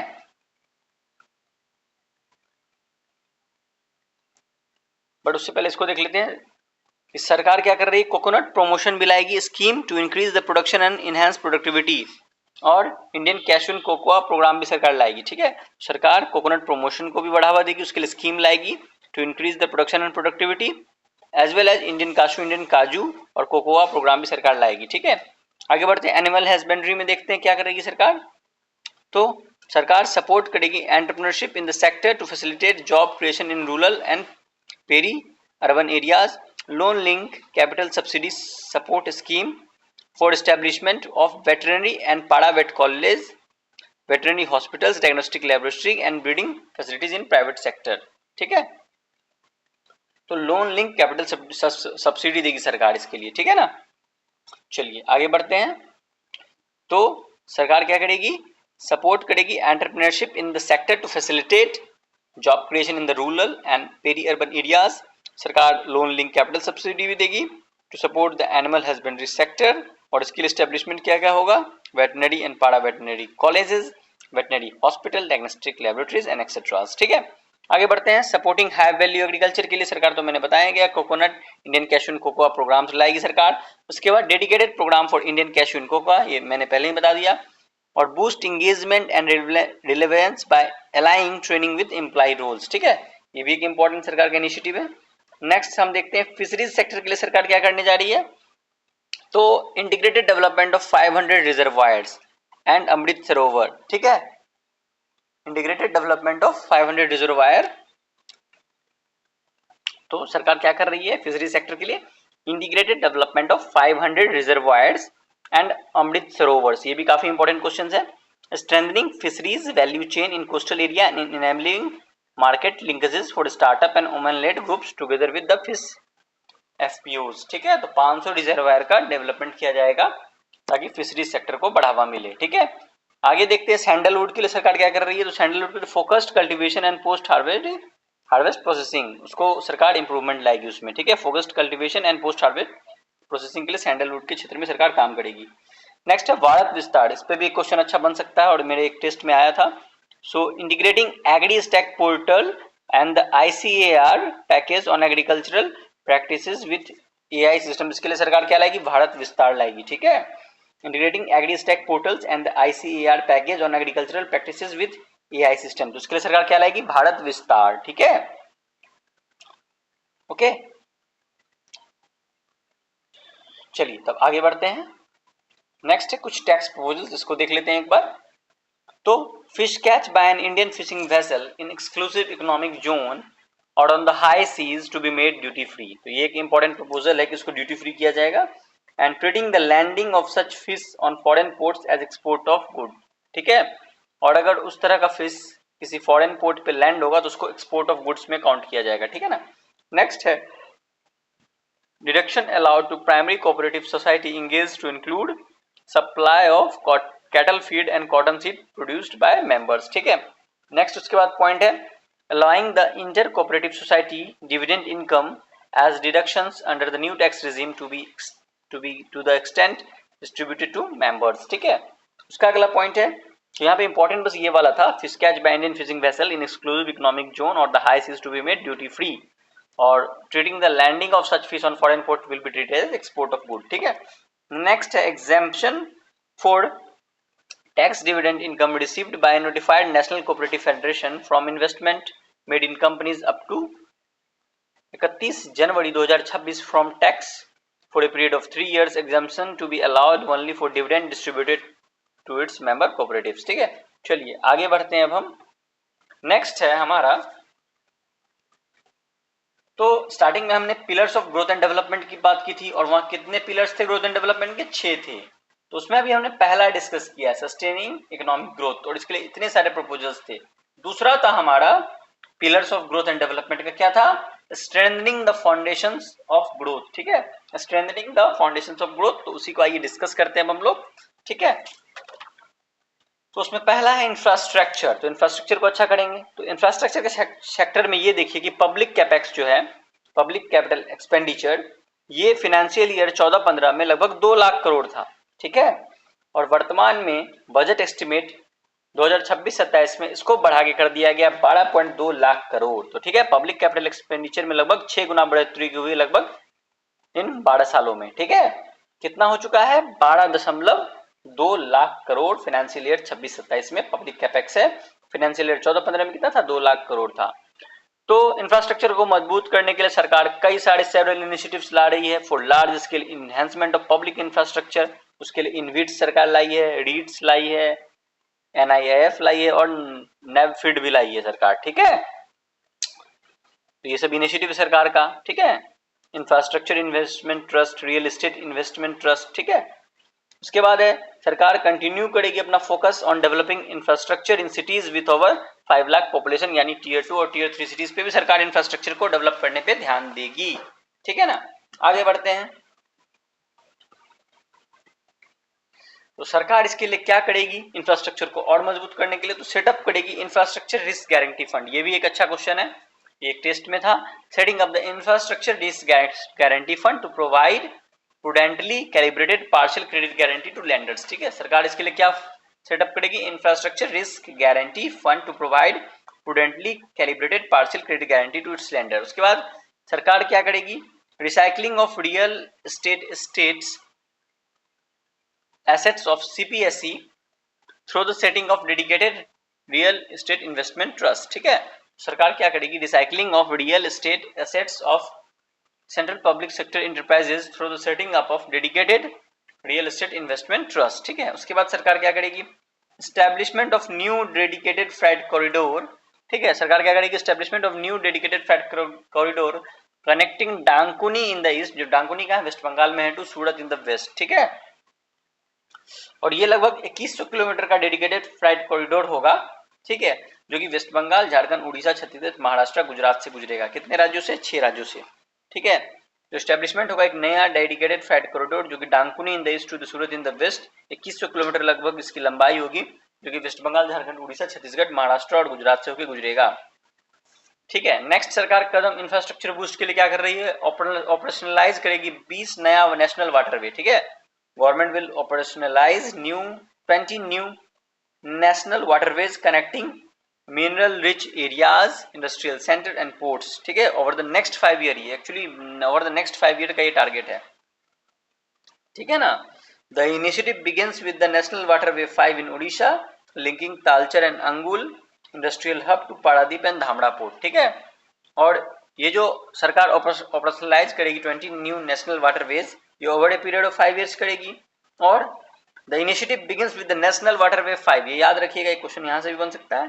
the initiative begins with the national waterway 5। ठीक है, नेशनल वाटरवे 5। ठीक है, तो in Odisha linking Talcher and Angul industrial hub है उड़ीसा का।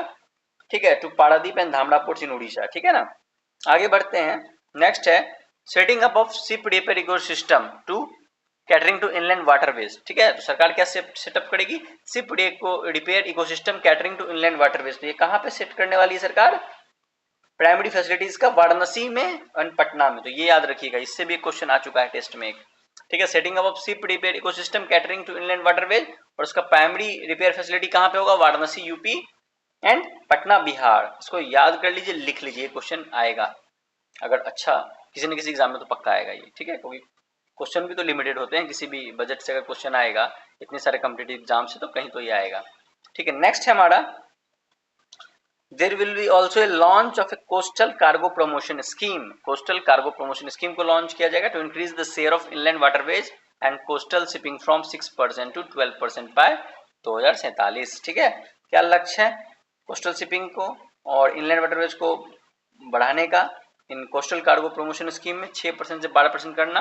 इससे भी एक छोटा क्वेश्चन बन सकता है, 6% से 12% करना कब तक? 2047 तक। अभी वर्तमान में क्या है? 6% है। ठीक है ना, उसके बाद है सरकार एक लॉन्च करेगी seaplane viability gap funding scheme. Launching of seaplane viability gap funding scheme to indigenise manufacturing. ठीक है, of small 9 to 30 seater aircraft. ठीक है, तो सरकार लॉन्च करेगी seaplane viability gap funding scheme to indigenize manufacturing of small 9 to 30 seater aircraft. उसके बाद है सरकार 2 लाख करोड़ का सपोर्ट देगी उन स्टेट्स को अंडर द SACCI स्कीम, यानी scheme for special assistant to state for capital investment, ठीक है। सरकार 2 लाख करोड़ का सपोर्ट देगी। यहाँ से भी अच्छा क्वेश्चन बन सकता है कि सरकार स्टेट्स को कितने लाख करोड़ का सपोर्ट देगी अंडर द SASCI स्कीम, तो 2 लाख करोड़। SASCI स्कीम क्या है? Scheme for special assistance to states for capital investment, ठीक है। 2 लाख करोड़ का सरकार इसमें मदद करेगी, ठीक है। उसके बाद है under the Purvodaya development plan, सरकार प्लान कर रही है integrated east coast industrial corridor with a well connected node at Durgapur, ठीक है। creation of 5 tourism destination in the 5 Purvodaya states and the provision of 4000 e-buses, ठीक है। under the Purvodaya development plan सरकार क्या कर रही है? Development of integrated east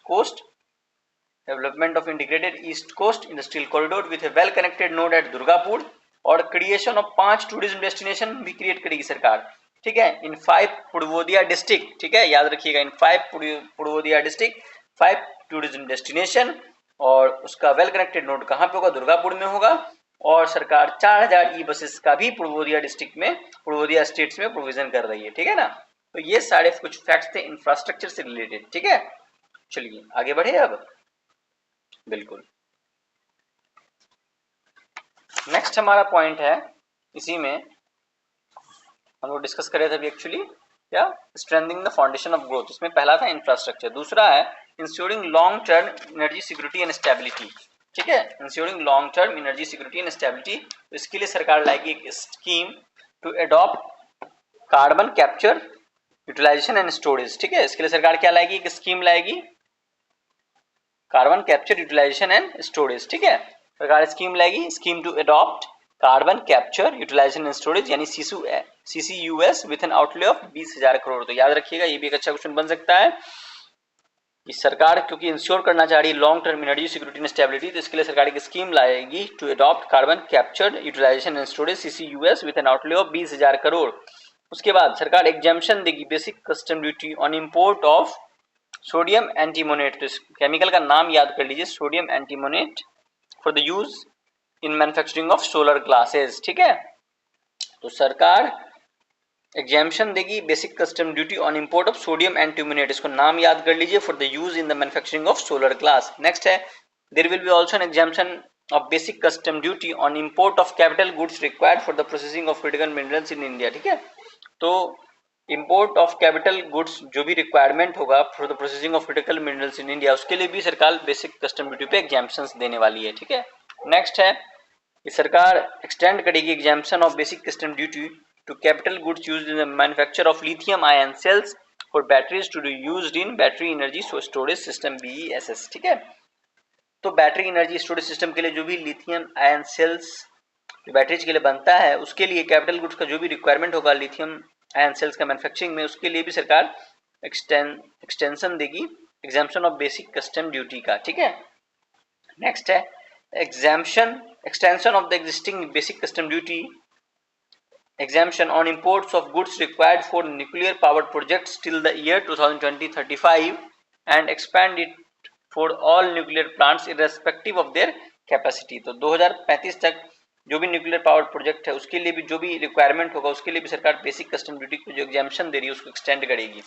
next है exclusion of entire value of biogas in central excise duty payable on biogas blended CNG, ठीक है।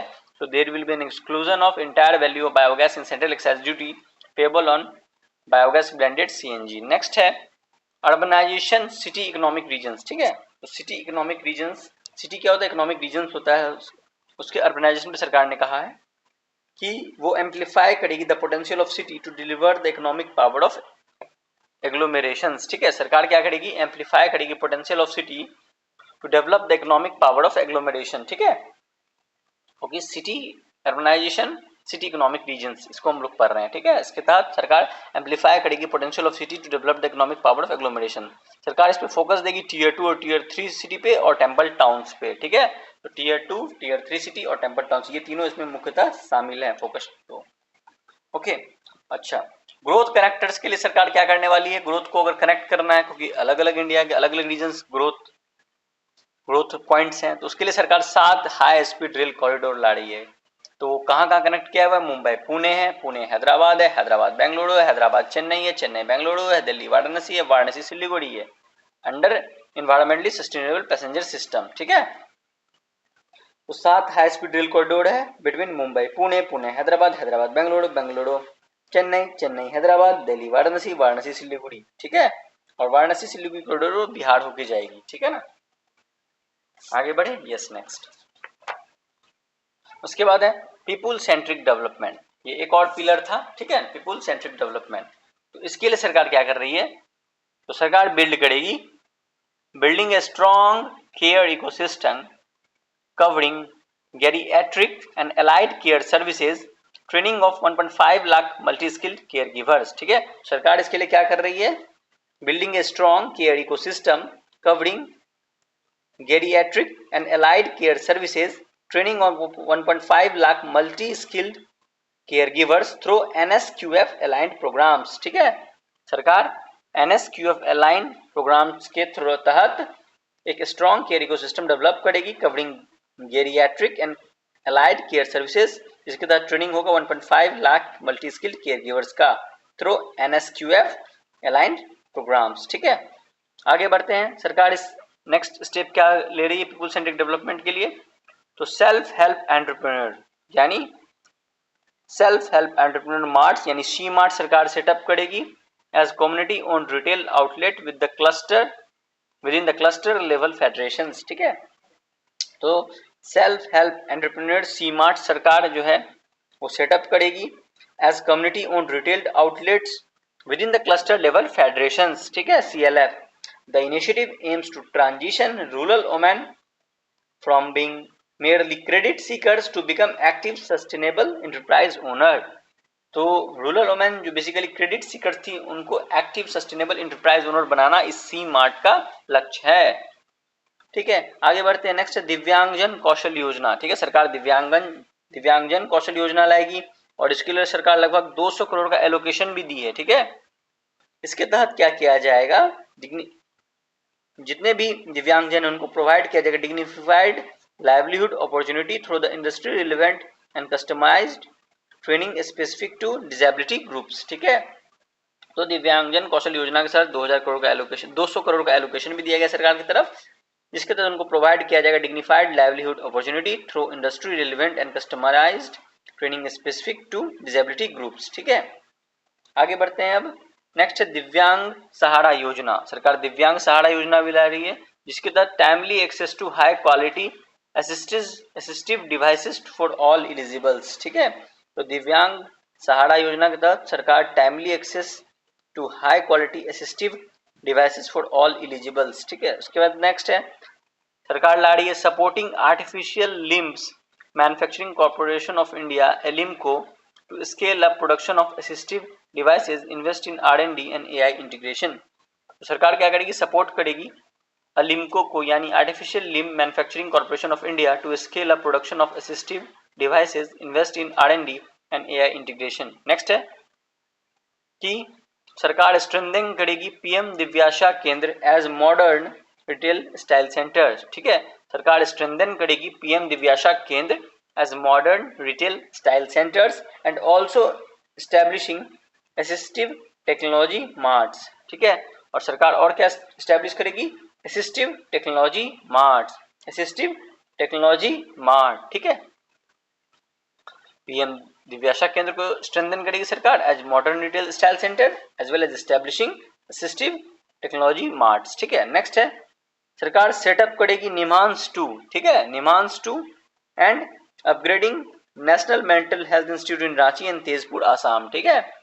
तो सरकार सेटअप करेगी निमांस 2, नॉर्थ इंडिया में एक निमांस ऑलरेडी बेंगलुरु में है, ठीक है, ठीक है। और बेसिकली मेंटल हेल्थ से रिलेटेड इंस्टीट्यूट है निमांस, तो निमांस एग्जिस्टिंग निमांस बेंगलुरु में है, एक और सेटअप करेगी निमांस 2 नॉर्थ इंडिया में और अपग्रेड करेगी national mental health institute in Ranchi and Tezpur. तो याद रखिएगा निमांस 1 बेंगलुरु में ऑलरेडी एग्जिस्ट कर रहा है, निमांस 2 नॉर्थ इंडिया में सरकार बनाने जा रही है और अपग्रेड करेगी national mental health institute Ranchi और तेजपुर आसाम में। उसके बाद सरकार एस्टेब्लिश करेगी emergency and trauma care centre in district hospital. सरकार क्या एस्टेब्लिश करेगी, emergency and trauma care centre in district hospital, ठीक है। अगले पिलर की तरफ आते हैं, बट उससे पहले हम एक बार देख लेते हैं कि हमारे 6 पिलर कौन कौन थे, ठीक है।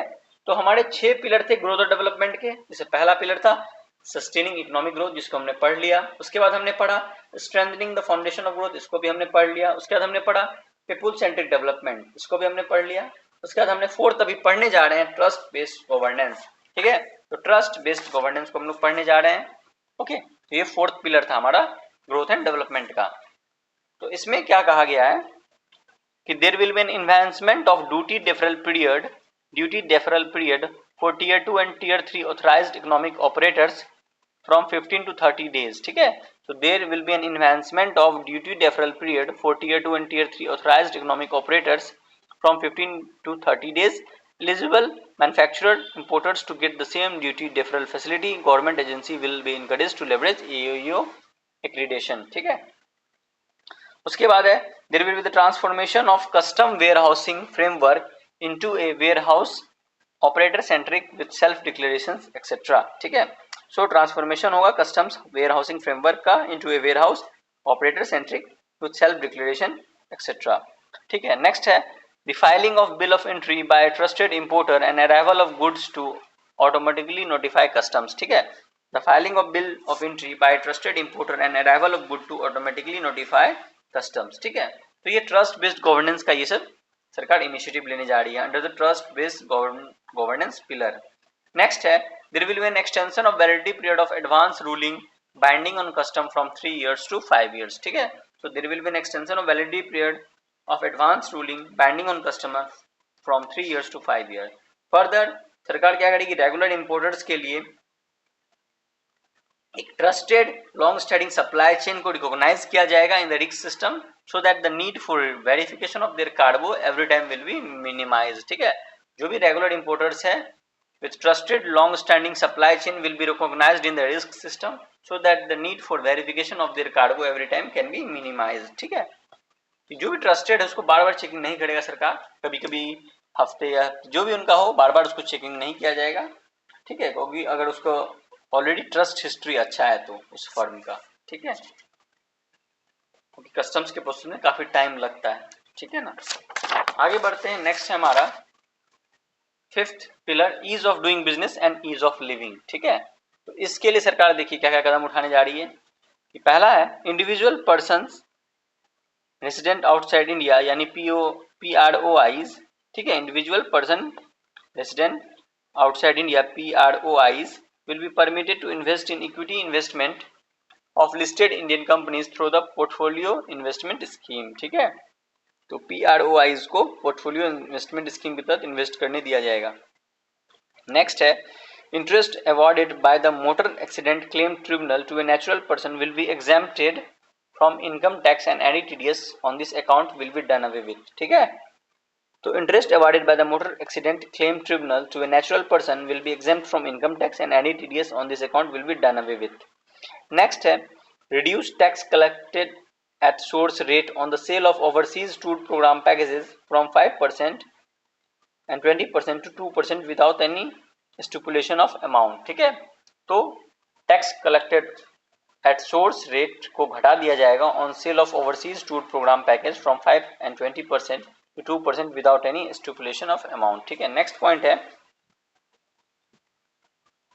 reduce TCS यानी tax collected at source for pursuing education and for medical purposes under the liberalized remittance scheme from 5% to 2%, ठीक है।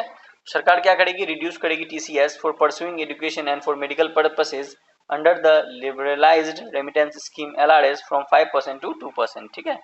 आगे बढ़ते हैं TDS on supply of manpower services to be at the rate of either 1% or 2%, ठीक है। TDS on supply of manpower services to be at the rate of either 1% or 2%. next है obtaining a lower or nil deduction certificate through rule based automatic process for small tax payers, ठीक है। तो सरकार एक mechanism लाएगी there will be obtaining a lower or nil deduction certificate through rule based automatic process for small tax payer, ठीक है। Next है government will enable depositories to accept form 15G और 15H from tax payers holding securities in multiple companies, ठीक है। Government will enable depositors to accept Form 15G और Form 15H from taxpayers holding securities in multiple companies, ठीक है। Next है हमारा Time available for revising returns extended from 31st December to up to 31st March with the payment of nominal fee. तो revise returns का timing को भी extend कर दिया गया है, ठीक है। उसके बाद है individuals with ITR 1 and ITR 2 returns will continue to file till 31st July and non audit business cases और trust are propose to be allot time till 31st August. ये इतना इंपॉर्टेंट नहीं है। नेक्स्ट है हमारा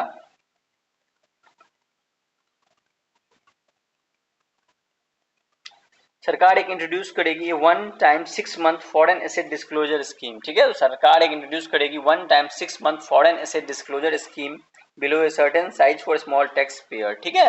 एक 1 time 6 month asset foreign asset disclosure scheme, ठीक है। नेक्स्ट इसमें इंपॉर्टेंट पॉइंट है non production of books of account, non production of books of account and document requiring TDS payment is decriminalised, ठीक है। सरकार इसको डिक्रिमिनलाइज्ड कर दी है, ठीक है ना। Non production of books of account and document required for of TDS payment is decriminalised, ठीक है।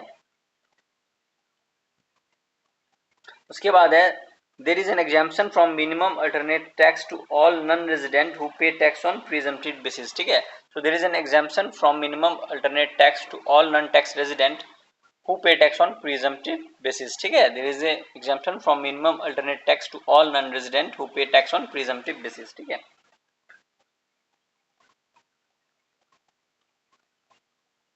नेक्स्ट है tax buybacks for all types of shareholder as capital gains, ठीक है। Tax buyback for all types of shareholder will be treated as capital gains, however promoters will pay an additional buyback tax, ठीक है। तो tax buyback for all types of shareholders are treated as capital gains, however promoters will pay an additional buyback tax, ठीक है।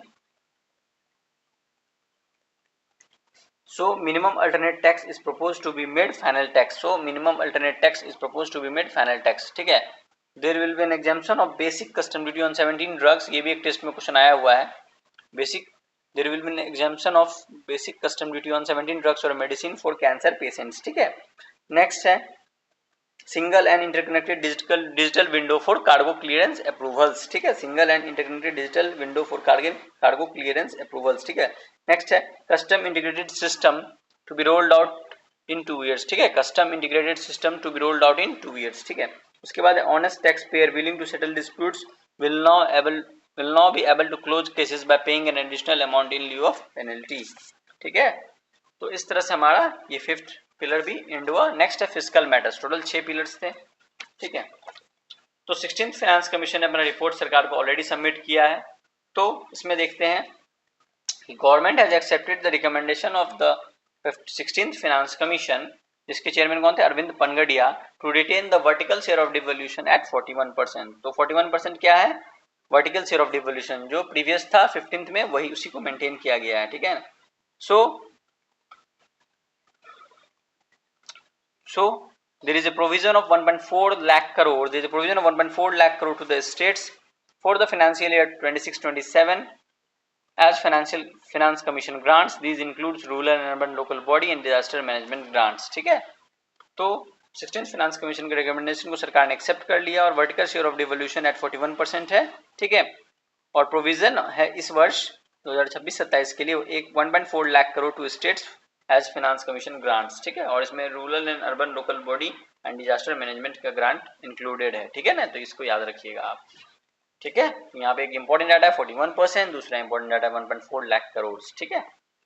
चलिए आगे बढ़ते हैं। Next है सरकार फिस्कल कंसोलिडेशन के लिए क्या कर रही है, तो उसको देखते हैं थोड़ा। तो central government will target reaching a डेब्ट to GDP ratio of 50 ±1% by 2030। Central government will target reaching a डेब्ट to GDP ratio of 50 ±1% by 2030। तो डेब्ट टू GDP रेशियो का टारगेट क्या है, 50 ±1% बाय 2030, ठीक है। उसके बाद नेक्स्ट है The debt to GDP ratio is estimated to be 55.6%, ठीक है। The debt to GDP ratio is estimated to 55.6% of GDP in B 26-27 compared to 56.1% in GDP RE 25-26, ठीक है। तो B 26-27 के लिए डेट टू GDP रेशियो कितना है, 55.6%, और RE 2025-26 के लिए डेप्ट टू जीडीपी रेशियो कितना है, 56.1% है। ठीक है, ये जो डाटा है फिजिकल कंसोलिडेशन का काफी वेरी इंपॉर्टेंट डाटा है, इसको याद कर लो आप टोटली कंप्लीटली, एक बार नहीं, दो बार नहीं, तीन बार नहीं, चार बार नहीं, क्योंकि इसमें से एक क्वेश्चन बनेगा ही बनेगा। ठीक है, और काफी अच्छा क्वालिटी का क्वेश्चन बनेगा। ठीक है, नेक्स्ट इसमें पॉइंट है, in RE revised estimate 2025-26 the fiscal deficit has been estimated at par with BE 2025-26 at 4.4% of GDP. ठीक है, तो आरई 2025-26 में फिजिकल डेफिसिट को एस्टिमेट जो किया गया था वो एट पार विथ बी 2025-26 जो 4.4% था जीडीपी का, वही है। In line with the new fiscal prudence path of डेप्ट consolidation the fiscal deficit in B 26-27 is estimated to be 4.3%। ठीक है, तो फिजिकल डेफिसिट 2025-26 में बी और आरडी दोनों में 4.4% था, तो अब फिजिकल डेफिसिट का टारगेट लिया गया 26-27 में बी में क्या लिया गया 4.3%। याद रखिएगा फिजिकल डेफिसिट 2025-26 चाहे बी हो या आरडी हो, रिवाइज एस्टिमेट हो या बजट एस्टिमेट हो, दोनों में 4.4 था। फिजिकल डेफिसिट 2026-27 के लिए बी में 4.3% का रखा गया, जो 0.1% कम है। ठीक है, पिछले साल से। तो काफी इंपॉर्टेंट ये फैक्ट्स एंड फिगर्स था। आगे बढ़ते हैं, डेफिसिट ट्रेंड्स को थोड़ा देखते हैं। ठीक है, तो इसमें मैं बेसिकली आपको प्राइमरी डेफिसिट की बात नहीं करूंगा, यहाँ पे रेवेन्यू डेफिसिट की भी बात नहीं करूंगा, इफेक्टिव रेवेन्यू डेफिसिट की बात नहीं करूंगा, बस मैं यहाँ फिजिकल डेफिसिट की बात करूंगा। ठीक है ना, चलिए आइए देखते हैं। तो फिजिकल डेफिसिट 2026-27 का देखते हैं। ठीक है, तो फिजिकल डेफिसिट 2026-27 का क्या एक्सपेक्टेड है, बी में 4.3%। ठीक है, 4.3%। ठीक है, फिजिकल डेफिसिट 2026-27 का कितना है एस्टिमेटेड 4.3%, और 2025-26 का आरई में क्या एस्टिमेटेड था 4.4%। और यहाँ पे एक ट्रेंड को ऑब्जर्व करते हैं, उसको नोट डाउन कर लीजिए। अगर ये ट्रेंड पूछा जाएगा, the fiscal deficit as a percentage of GDP has decreased over a period of time, तो ये बिल्कुल सही स्टेटमेंट होगा, क्योंकि 22, 23, 23, 24, 24, 25, 25, 26, 26, 27 ये यहाँ पे आप ग्राफ ही देखिए टोटली घटता ही जा रहा है। और आप कोई सा भी ग्राफ उठा लो, ये भी घट रहा है, ये भी घट रहा है, प्राइमरी डेफिसिट हो, इफेक्टिव रेवेन्यू डेफिसिट हो, रेवेन्यू डेफिसिट हो, सब घट रहा है। तो डेफिसिट ट्रेंड सारे घट रहे हैं, ये आपको याद रखना है अगर फिगर्स आगे तो। ठीक है ना, तो फिजिकल डेफिसिट 2025-26 का कितना था आरडी में 4.4%। फिजिकल डेफिसिट 2026-27 का बी में कितना है 4.3%। ठीक है, उसके बाद है 2026 का और कुछ डेटा है, 26-27 का और कुछ डाटा हम लोग ले ही लेते हैं यहाँ पे। तो रेवेन्यू डेफिसिट कितना रहने वाला है 1.5%। ठीक है, प्राइमरी डेफिसिट कितना रहने वाला है, हमने पहले पढ़ा था फिजिकल डेफिसिट से इंटरेस्ट पेमेंट को घटा देंगे तो वो होता है हमारा प्राइमरी डेफिसिट। ठीक है, प्राइमरी डेफिसिट कितना रहने वाला है 0.7%। ठीक है, और इफेक्टिव रेवेन्यू डेफिसिट कितना रहने वाला है 0.3%।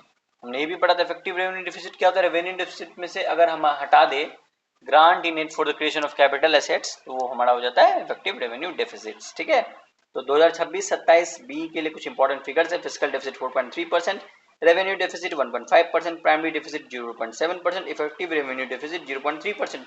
इसको सजाने दे दिया जाएगा, चारों दे दिया जाएगा और बोलेगा कौन बड़ा है कौन छोटा है, इसको अरेंजिंग और डिक्रीजिंग ऑर्डर में, असेंडिंग और डिसेंडिंग ऑर्डर में सजाओ, तो ये आपको डाटा थोड़ा सा माइंड में रखना है। फिजिकल डेफिसिट सबसे ज्यादा है। ठीक है, उसके बाद आता है आपको रेवेन्यू डेफिसिट, फिर primary deficit, then effective revenue deficit. ठीक है, FRPE। ठीक है, याद रखिएगा FRPE यानी फेयर रेम्युनरेटिव प्राइस, ऐसे ही कुछ बना लीजिए कोड ताकि आपको याद रहे बस। ठीक है ना, फिजिकल डेफिसिट सबसे ज्यादा, उसके बाद रेवेन्यू डेफिसिट, उसके बाद प्राइमरी डेफिसिट, उसके बाद इफेक्टिव रेवेन्यू डेफिसिट। ठीक है, ओके, तो ये हमारा रहा डेफिसिट ट्रेंड्स। ठीक है, इस वीडियो को पॉज करके आराम से इसको स्टडी कर लीजिए और अपने हिसाब से भी आप नोट्स बना सकते हैं इसके रिगार्डिंग।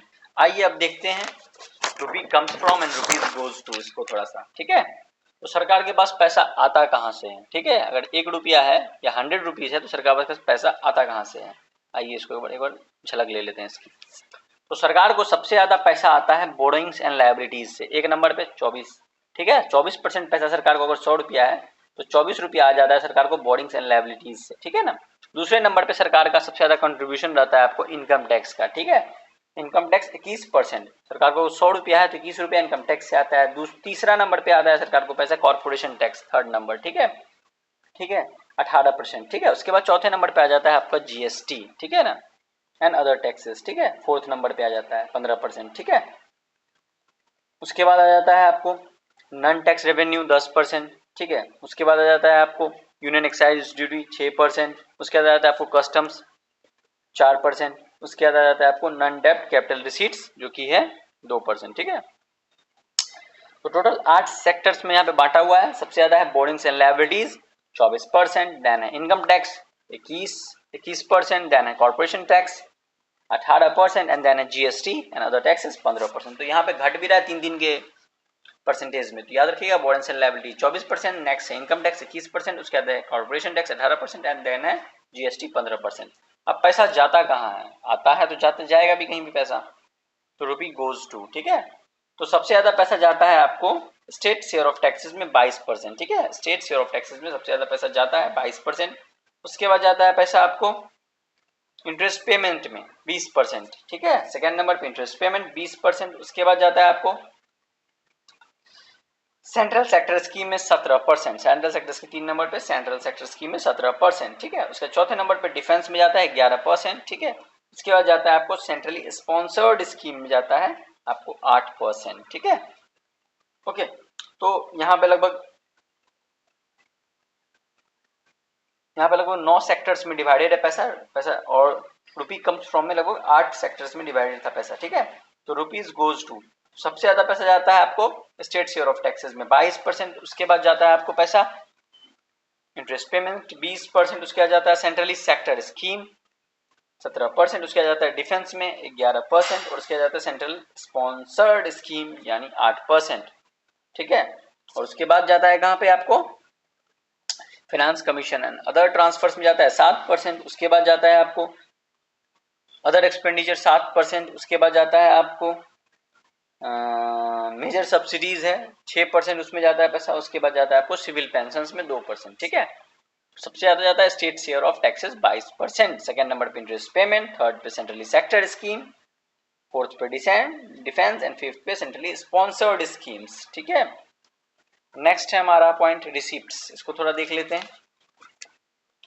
तो कैपिटल रिसिप्ट सरकार का कितना रहा है? 18.1 लाख करोड़ रहा है, ठीक है। बजट एस्टिमेट 2026-27 के हिसाब से सरकार को कितना कैपिटल रिसिप्ट होने वाला है?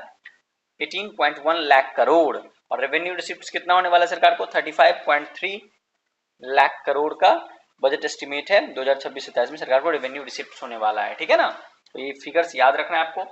18.1 लाख करोड़ 2026-27 का बजट एस्टिमेट के हिसाब से सरकार को कैपिटल रिसिप्ट होने वाला है और रेवेन्यू रिसिप्ट 2026-27 बजट एस्टिमेट के हिसाब से सरकार को होने वाला है 35.3 लाख करोड़, ठीक है। आगे बढ़ते हैं हम लोग एक्सपेंडिचर सेक्शन की ओर। तो इफेक्टिव कैपिटल एक्सपेंडिचर सरकार का कितने होने वाला है 2026-27 बजट एस्टिमेट के हिसाब से? 17.1 लाख करोड़, ठीक है। इफेक्टिव कैपिटल एक्सपेंडिचर कितना होने वाला है सरकार का? 17.1 लाख करोड़ का होने वाला है अकॉर्डिंग टू बजट एस्टिमेट 2026-27। और रेवेन्यू एक्सपेंडिचर कितना होने वाला है सरकार का? ये होने वाला है लगभग आपको 41.3 lakh crore according to budget estimate 2026-27, ठीक है। तो 2026-27 बजट एस्टिमेट के हिसाब से सरकार का capital expenditure, effective capital expenditure कितना होने वाला है? 17.1 लाख करोड़। और रेवेन्यू एक्सपेंडिचर क्या होने वाला है? 41.3 लाख करोड़, ठीक है, according to budget estimate 2026-27। Okay fine, चलिए आगे बढ़ते हैं। तो यहाँ पे आप एक पॉइंट नोट करिएगा कि रेवेन्यू रिसिप्ट्स कम है, रेवेन्यू एक्सपेंडिचर ज्यादा है। उसी तरह कैपिटल रिसिप्ट्स ज्यादा है और इफेक्टिव कैपिटल एक्सपेंडिचर कम है। चलिए आगे बढ़ते हैं। नेक्स्ट है हमारा रोबस्ट इकोनॉमिक फाउंडेशन, ठीक है। तो यहाँ ट्रेंड है इन नेट रिसिप्ट ऑफ सेंटर। तो पहले और ये जो है सेंटर का नेट टैक्स रेवेन्यू से over a period of time बढ़ा ही है, ठीक है ना। और नॉन टैक्स रेवेन्यू भी बढ़ा ही है ऑलमोस्ट, ठीक है। और नॉन डेब्ट कैपिटल रिसिप्ट पहले घटा है फिर बढ़ा है, ठीक है ना। ओके फाइन, आगे बढ़ते हैं। Total transfer to states and union territory next है हमारा बार डायग्राम। तो ये over a period of time बढ़ा ही है, ठीक है। और 2000 बजट एस्टिमेट 2026-27 के हिसाब से total transfer to states and union territory कितना है? 26.2 लाख करोड़, ठीक है। 2026-27 बजट एस्टिमेट के हिसाब से total transfer to states and union territory कितना है? 26.2 लाख करोड़, ठीक है। आगे बढ़ते हैं एक्सपेंडिचर ऑन मेजर आइटम। तो सबसे ज्यादा किस क्षेत्र में खर्चा किया सरकार ने, तो ट्रांसपोर्ट सेक्टर लगभग 5,98,520 करोड़, ठीक है, 5,98,520 करोड़ सरकार का सबसे ज्यादा ट्रांसपोर्ट सेक्टर पे खर्चा है। दूसरे नंबर पे डिफेंस आता है, याद रखिए, कंफ्यूज मत करिएगा, यहाँ पे डिफेंस है 5,94,585 करोड़। तीसरा पे रूरल डेवलपमेंट है 2,73,108 करोड़, ठीक है। चौथा पे होम अफेयर्स, पांचवा पे एग्रीकल्चर एंड एलाइड एक्टिविटी, ठीक है। इसको अगर सीक्वेंस में करने भी आ जाए तो आप कर सकते हैं। ट्रांसपोर्ट सबसे ऊपर, उसके बाद डिफेंस, उसके बाद rural development, then home affairs, then agriculture and allied activities, ठीक है। इस तरह हमारा आपको समाप्त हुआ की फीचर्स ऑफ बजट 2026-27। चलिए आगे हम देखते हैं कुछ अलग इंपॉर्टेंट पॉइंट्स जो कि बजट से रिलेवेंट हैं, ठीक है। तो अब हम लोग देखने जा रहे हैं की टू द बजट डॉक्यूमेंट 2026-27, ठीक है, ओके। तो आइए देखते हैं। तो मिनिस्ट्री ऑफ फाइनेंस का बजट डिवीजन बजट पेश करता है, ये तो हमें पता चल गया। और फरवरी 2026 में 1 फरवरी को पेश हुआ है इस बार का बजट, और संडे को पेश हुआ है, ठीक है। So the list of budget document presented to the parliament besides the finance minister budget speech is given below. तो फाइनेंस मिनिस्टर का बजट स्पीच तो पार्लियामेंट में पेश हुआ ही, उसके साथ साथ और क्या क्या पेश हुआ, तो एनुअल फाइनेंस स्टेटमेंट पेश हुआ, जिसका जिक्र संविधान के आर्टिकल 112 में है, ठीक है। इसको याद रखना है आपको, ठीक है। देखिए यहाँ मैं बजट तो पढ़ा ही रहा हूँ, काफी स्टैटिक्स पॉइंट्स जो कि पॉलिटी से रिलेटेड है और जो एग्जाम पॉइंट ऑफ व्यू से काफी इंपॉर्टेंट लगा, इसलिए मैं इसको बता रहा हूँ, ठीक है। ये नहीं भी बता सकता था बट बता रहा हूँ ताकि बजट से रिलेटेड अगर एक भी क्वेश्चन गलती से भी किसी भी तरीका से वो घुमा के पूछे, चाहे वो स्टैटिक पार्ट हो या करंट अफेयर्स पार्ट से हो, तो वो हम उसको टैकल कर पाए, ठीक है। So the list of budget document presented to the parliament besides the finance minister budget speech is a number annual finance statement, जिसका जिक्र भारतीय संविधान के आर्टिकल 112 में है।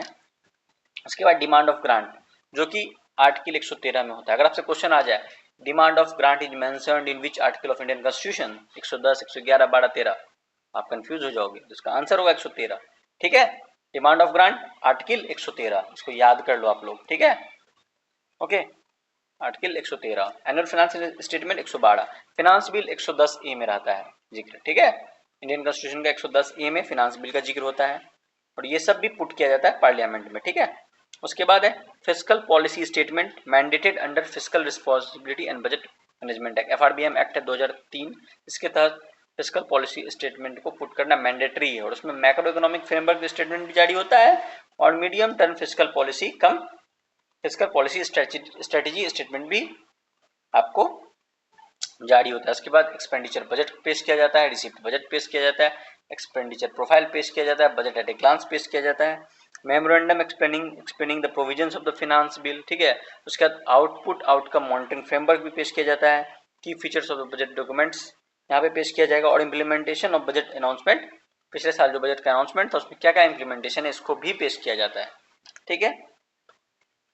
So the documents shown at serial number ABC are mandates by article 112, 113 and 110A, जो यहाँ मैंने पहले ही बता दिया आपको, ये मैंडेटेड है संविधान के द्वारा कि एनुअल फाइनेंशियल स्टेटमेंट 112 आर्टिकल के तहत पेश करना जरूरी है, डिमांड फॉर ग्रांट्स डीजी 113 के तहत पेश करना जरूरी है और फाइनेंस बिल 110A के तहत पेश करना जरूरी है, मैंडेटेड है बाय आर्टिकल, ठीक है।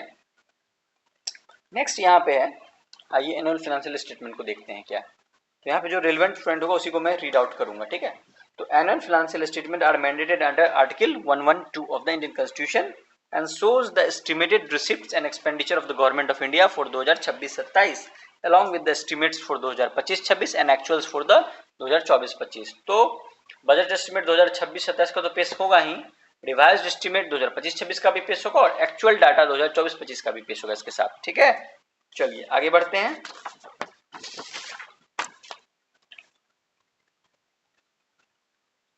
The receipts and disbursements, ठीक है, the receipts and disbursements are shown under 3 parts, ठीक है, in which the government account are kept, that is consolidated fund of India, contingency fund of India और public account of India, ठीक है।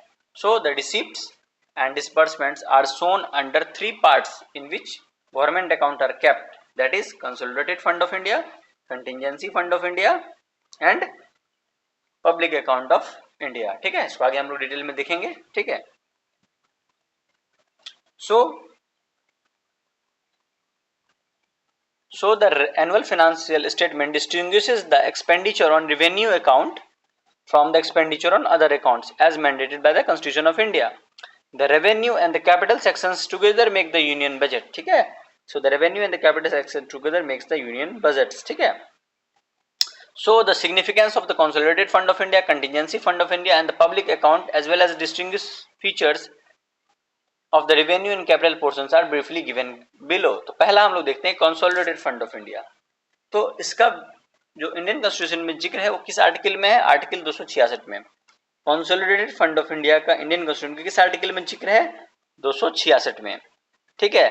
All revenues received by the government, ठीक है, loans raised bye it and also the receipts from recoveries of loan granted by it together form the consolidated fund of India. कितना अच्छा question यहाँ से बन सकता है. जितना भी रेवेन्यू सरकार को मिलता है, जितना भी लोन सरकार रेज करती है और जो भी receipt from recoveries of loans granted by it वो भी सरकार को आता है, तो वो टुगेदर मिला के क्या बनता है? Consolidated fund of India. ठीक है ना. All expenditure of the government is incurred from the consolidated fund of India. ठीक है ना. सरकार का जितना भी खर्चा होगा सब कंसोलिडेटेड फंड ऑफ इंडिया से होगा. और no amount can be drawn from the consolidated fund of India without the due authorisation of the parliament. ठीक है. समझ गए इस बात को? All expenditure of the government is incurred from the Consolidated Fund of India and no amount can be drawn from the Consolidated Fund of India without the due authorization of Parliament. ठीक है. चलिए आगे बढ़े. Next, Article 267 of the Constitution authorizes the existence of Contingency Fund of India. ठीक है. 266 में क्या है? Consolidated Fund of India, जहां से इंडिया गवर्नमेंट ऑफ इंडिया का सारा एक्सपेंडिचर मेट होता है. ठीक है ना. और Article 267 of the Constitution authorizes the existence of the Contingency Fund of India, which is an impressed, जो एक impressed है, placed at the disposal of the President of India to facilitate meeting the urgent unforeseen expenditure by the government pending the authorization from the Parliament. ठीक है ना. आप समझ पा रहे हैं? अगर इमरजेंसी आ गया, ठीक है, बजटरी प्रोविजंस के अलावा कुछ, तो यहां से पैसा निकाला जा सकता है. ठीक है ना. लेकिन लेकिन लेकिन parliamentary approval for such unforeseen expenditure is obtained ex post facto. लेना पड़ेगा बाद में. And an equivalent amount is drawn from the consolidated fund to recoup the contingency fund. ठीक है ना. लेट अस सपोज 100 रुपया कंटिजेंसी फंड है, 30 रुपया इमरजेंसी में खर्चा कर दिए, तो उसको बाद में कंटिजेंसी फंड 30 रुपया लाके फिर उसको 100 उड़ाना पड़ेगा. ठीक है ना. इसका मतलब यही है. ठीक है. और वहां पे एक्स पोस्ट फैक्टो अप्रूवल लेना पड़ेगा आपको. ठीक है ना. उसके बाद एक इंपॉर्टेंट फैक्ट है, कंटिजेंसी फंड जो इंडिया का है authorised by the parliament presently stands at 30,000 crore. ठीक है. तो इस फैक्ट को आप याद रखिएगा, काफी इंपॉर्टेंट फैक्ट है. तो कंटिजेंसी फंड का कॉर्पस क्या है? Authorised by the Parliament of India stands at 30,000 crore. Next है, money is held by the government in trust are kept in the public account. ठीक है. money is held by the government interest are kept in the public account. the public account draws its existence from the article 266(2). ठीक है. तो ये भी याद रखिएगा, article 266(2). ठीक है. the public account draws its existence from the article 266(2) of the Constitution of India. provident fund, small saving collections, receipts of government set apart for the expenditure on a specific object such as road development, primary education, other reserves as special fund, etc. are examples of money kept in the public account. ठीक है. So public account fund do not belong to the government. याद रखिएगा, public account fund do not belong to the government and have to be paid back sometime or the other to the person and authorities who deposited them. Parliamentary authorization for payment from the public account is not required. ठीक है ना. The approval of the parliament is however obtained when amounts are withdrawn from the consolidated fund and kept in the public account for expenditure on a specific object. ठीक है. The approval of parliament लगेगा, कब लगेगा? जब amount को withdrawn किया जाए consolidated funds में और पब्लिक अकाउंट में रखा जाएगा for expenditure on a specific object. ठीक है. ओके. नेक्स्ट है हमारा, the union budget can be structured into the parts pertaining to the revenue, जिसको हम लोग रेवेन्यू बजट भी कहते हैं, and the part pertaining to capital, जिसको हम लोग कैपिटल बजट भी कहते हैं. ठीक है. तो यूनियन बजट को स्ट्रक्चर किया जाता है दो पार्ट में, रेवेन्यू बजट और कैपिटल बजट. ठीक है.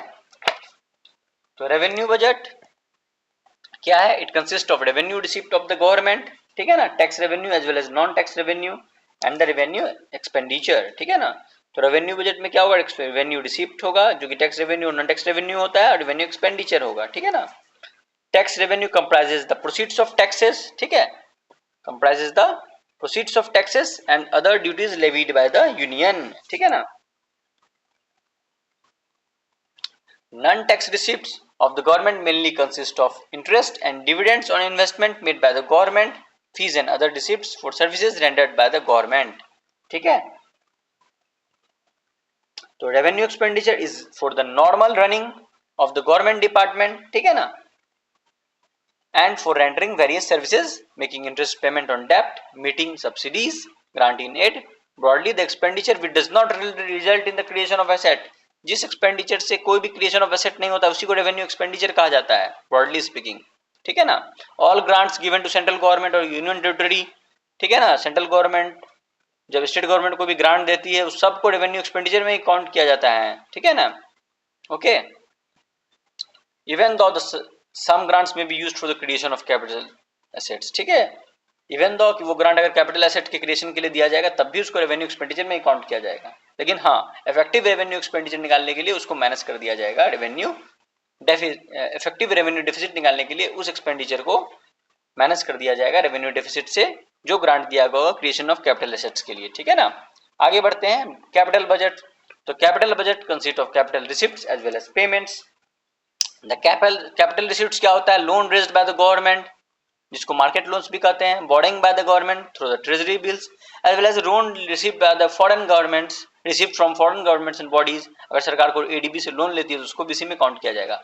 Recoveries of loan from state government and union territory, इसको भी कैपिटल रिसिप्ट में रखा जाएगा, ठीक है।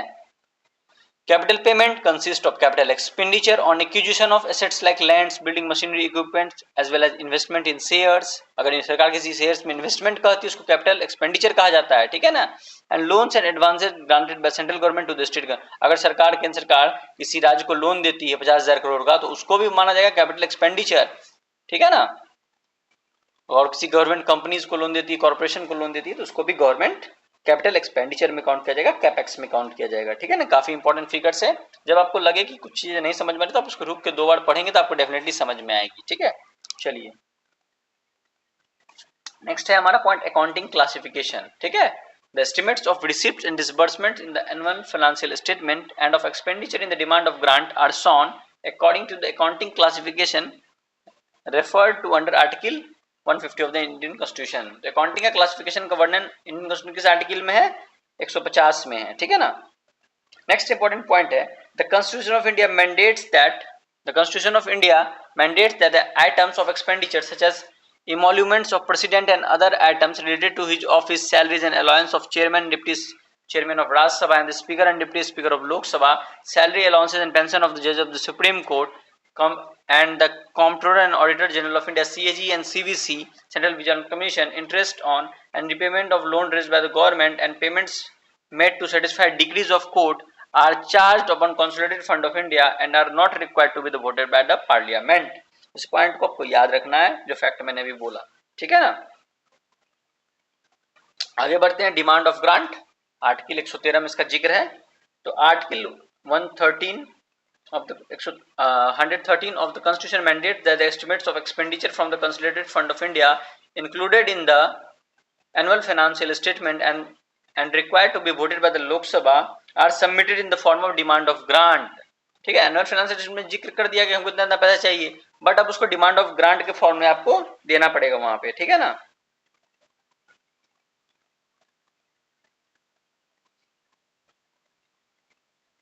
So article 150 form of account of the union end of the states, ठीक है।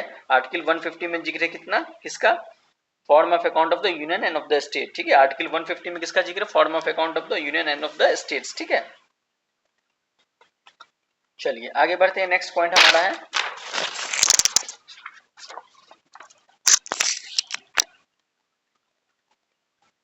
ठीक है, the demand of grants, ठीक है। the demand of grants are presented to the Lok Sabha along with the annual financial statement, ठीक है। 112 और 113 के तहत जो दोनों स्टेटमेंट्स है, एनुअल फाइनेंशियल स्टेटमेंट और डिमांड ऑफ ग्रांट, लोकसभा में प्रेजेंट किया जाता है, ठीक है। Generally one demand for grant is presented in respect of each ministry and department. ये भी याद रखिएगा, only one demand for grant is presented in respect of each ministry or department. However, more than one demand may be presented for a ministry or department depending on the nature of expenditure. In regard to union territory without legislature, a separate demand is presented for each of such union territory. ठीक है, इन budget 2026 के तहत there are 102 demand of grant. तो ये भी याद रखने वाला फैक्ट, अगर गलती से पूछ दिया जाए कि बजट 2026 के तहत में कितने डिमांड ऑफ ग्रांट थे, तो 102 डिमांड ऑफ ग्रांट थे. ठीक है ना. Each demand initially gives separately the totals of voted and charge expenditure, and second the revenue and the capital expenditure, and third the total of gross basis of amount of expenditure for which the demand is presented. ठीक है, चलिए उतना important नहीं, आगे बढ़ते हैं. Next है कुछ important points. Where the provision for a service is entirely for expenditure charged on Consolidated Fund of India, for example interest payment, demand for grant number 39, a separate appropriation as distinct from a demand is presented for that expenditure and it is not required to be voted by the Lok Sabha. ठीक है ना.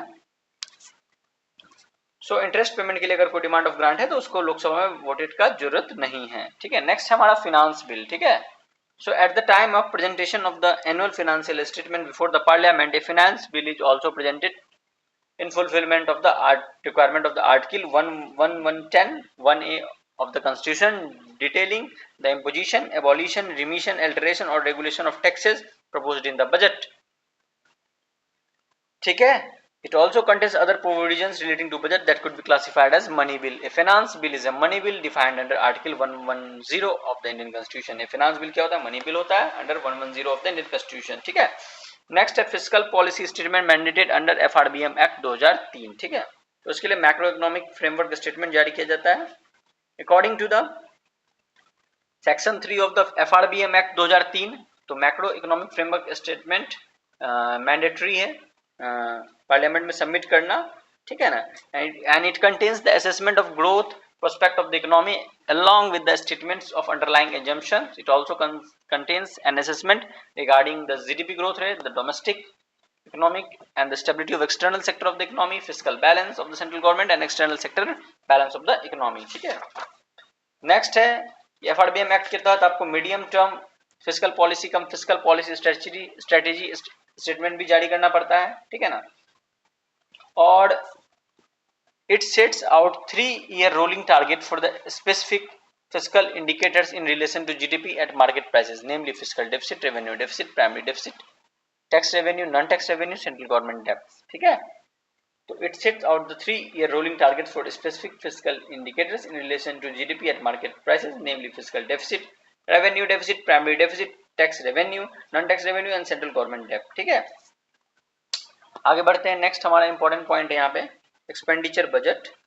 तो expenditure of each individual ministry, ठीक है, expenditure of individual ministries department are classified under 2 broad umbrellas, centre's expenditure and दूसरा transfer to state slash union territories. ठीक है.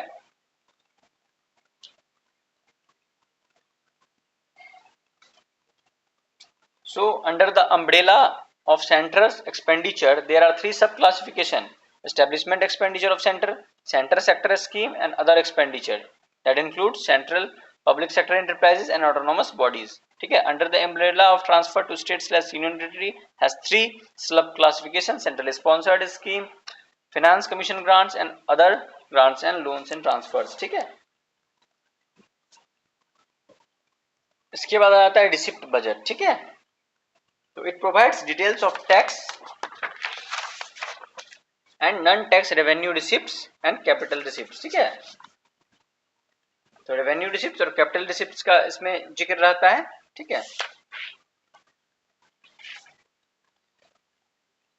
चलिए आगे बढ़ते हैं.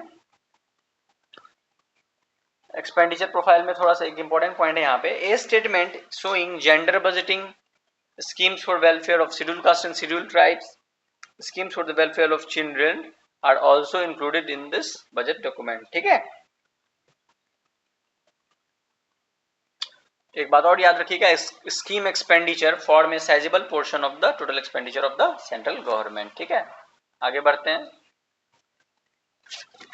नेक्स्ट इंपॉर्टेंट पॉइंट है railway is the principal departmentally run commercial undertaking of the government. The budget of the Ministry of Railway and demand for the grant relating to railway expenditure are presented to the Parliament together with the Union budget from the financial year 2017-18. तो मतलब 17-18 से railway budget को union budget के साथ मर्ज कर दिया गया. The expenditure profile has a separate section on railway to capture the salient aspect of the demand of grant for railways and other details of interest regarding railways. ठीक है. The total receipt and expenditure of the railway are incorporated in the annual finance statement of the government of India. ठीक है ना. और 2017-18 से railway budget को मर्ज कर दिया गया है. ठीक है ना. नेक्स्ट हमारा पॉइंट है यहाँ पे important budget at a glance में है. The excess of government revenue expenditure over revenue receipt constitute the revenue deficit. ठीक है. The excess of government expenditure over the revenue receipt constitutes the revenue deficit of the government. The difference between total expenditure of the government by way of revenue, capital and loans, net of repayments on the one hand, and the revenue receipt of the government and capital receipt which are not in the nature of borrowing constitute the gross fiscal deficit. Primary deficit is fiscal deficit reduce the interest payment. ठीक है. So the excess of government revenue expenditure over the revenue receipt constitutes the revenue deficit of government. However, the difference between the total expenditure of the government by way of revenue, capital and loans, net of repayment on one hand, and the revenue receipt of the government capital receipt which are not in the nature of the borrowing constitute the gross fiscal deficit. Primary deficit is fiscal deficit minus interest payment. ठीक है. आगे बढ़ते हैं हम लोग. So budget जो parliament में ले होता है उसके साथ memorandum explaining the provisions of the finance bill को भी ले किया जाता है. आउटपुट आउटकम मॉनिटरिंग फ्रेमवर्क के थ्रू भी यहाँ पे एक डॉक्यूमेंट पेश किया जाता है बजट के साथ. ठीक है. कि किस में सेंट्रल सेक्टर स्कीम में कितना पैसा दिया जाएगा और सेंट्रल स्पॉन्सर्ड में दिया जाएगा कितना. ठीक है ना. ओके. तो इस पर हमारा की फीचर्स समाप्त हुआ. ठीक है. की डॉक्यूमेंट्स टू द बजट. ठीक है. चलिए आगे देखते हैं कुछ बजट के इंपॉर्टेंट पार्ट्स. चूंकि वीडियो काफी लंबा हो चुका है, 1 घंटा 50 मिनट 51 मिनट का, मैं इस वीडियो को यहीं एंड कर रहा हूँ. मैं इसका पार्ट 2 लाऊंगा जिसमें कुछ सेलेंट फीचर्स एमसीक्यू जो कि बजट से रिलेटेड है उसमें बताऊंगा उसका पार्ट 2 में. ओके. और पार्ट 2 में शायद मैं एंड कर दूंगा उसको. कोशिश करूंगा कम से कम समय का हो. इसमें काफी एग्जॉस्टिवली कवर किया है तो देखिएगा जरूर. ठीक है. Thank you for watching.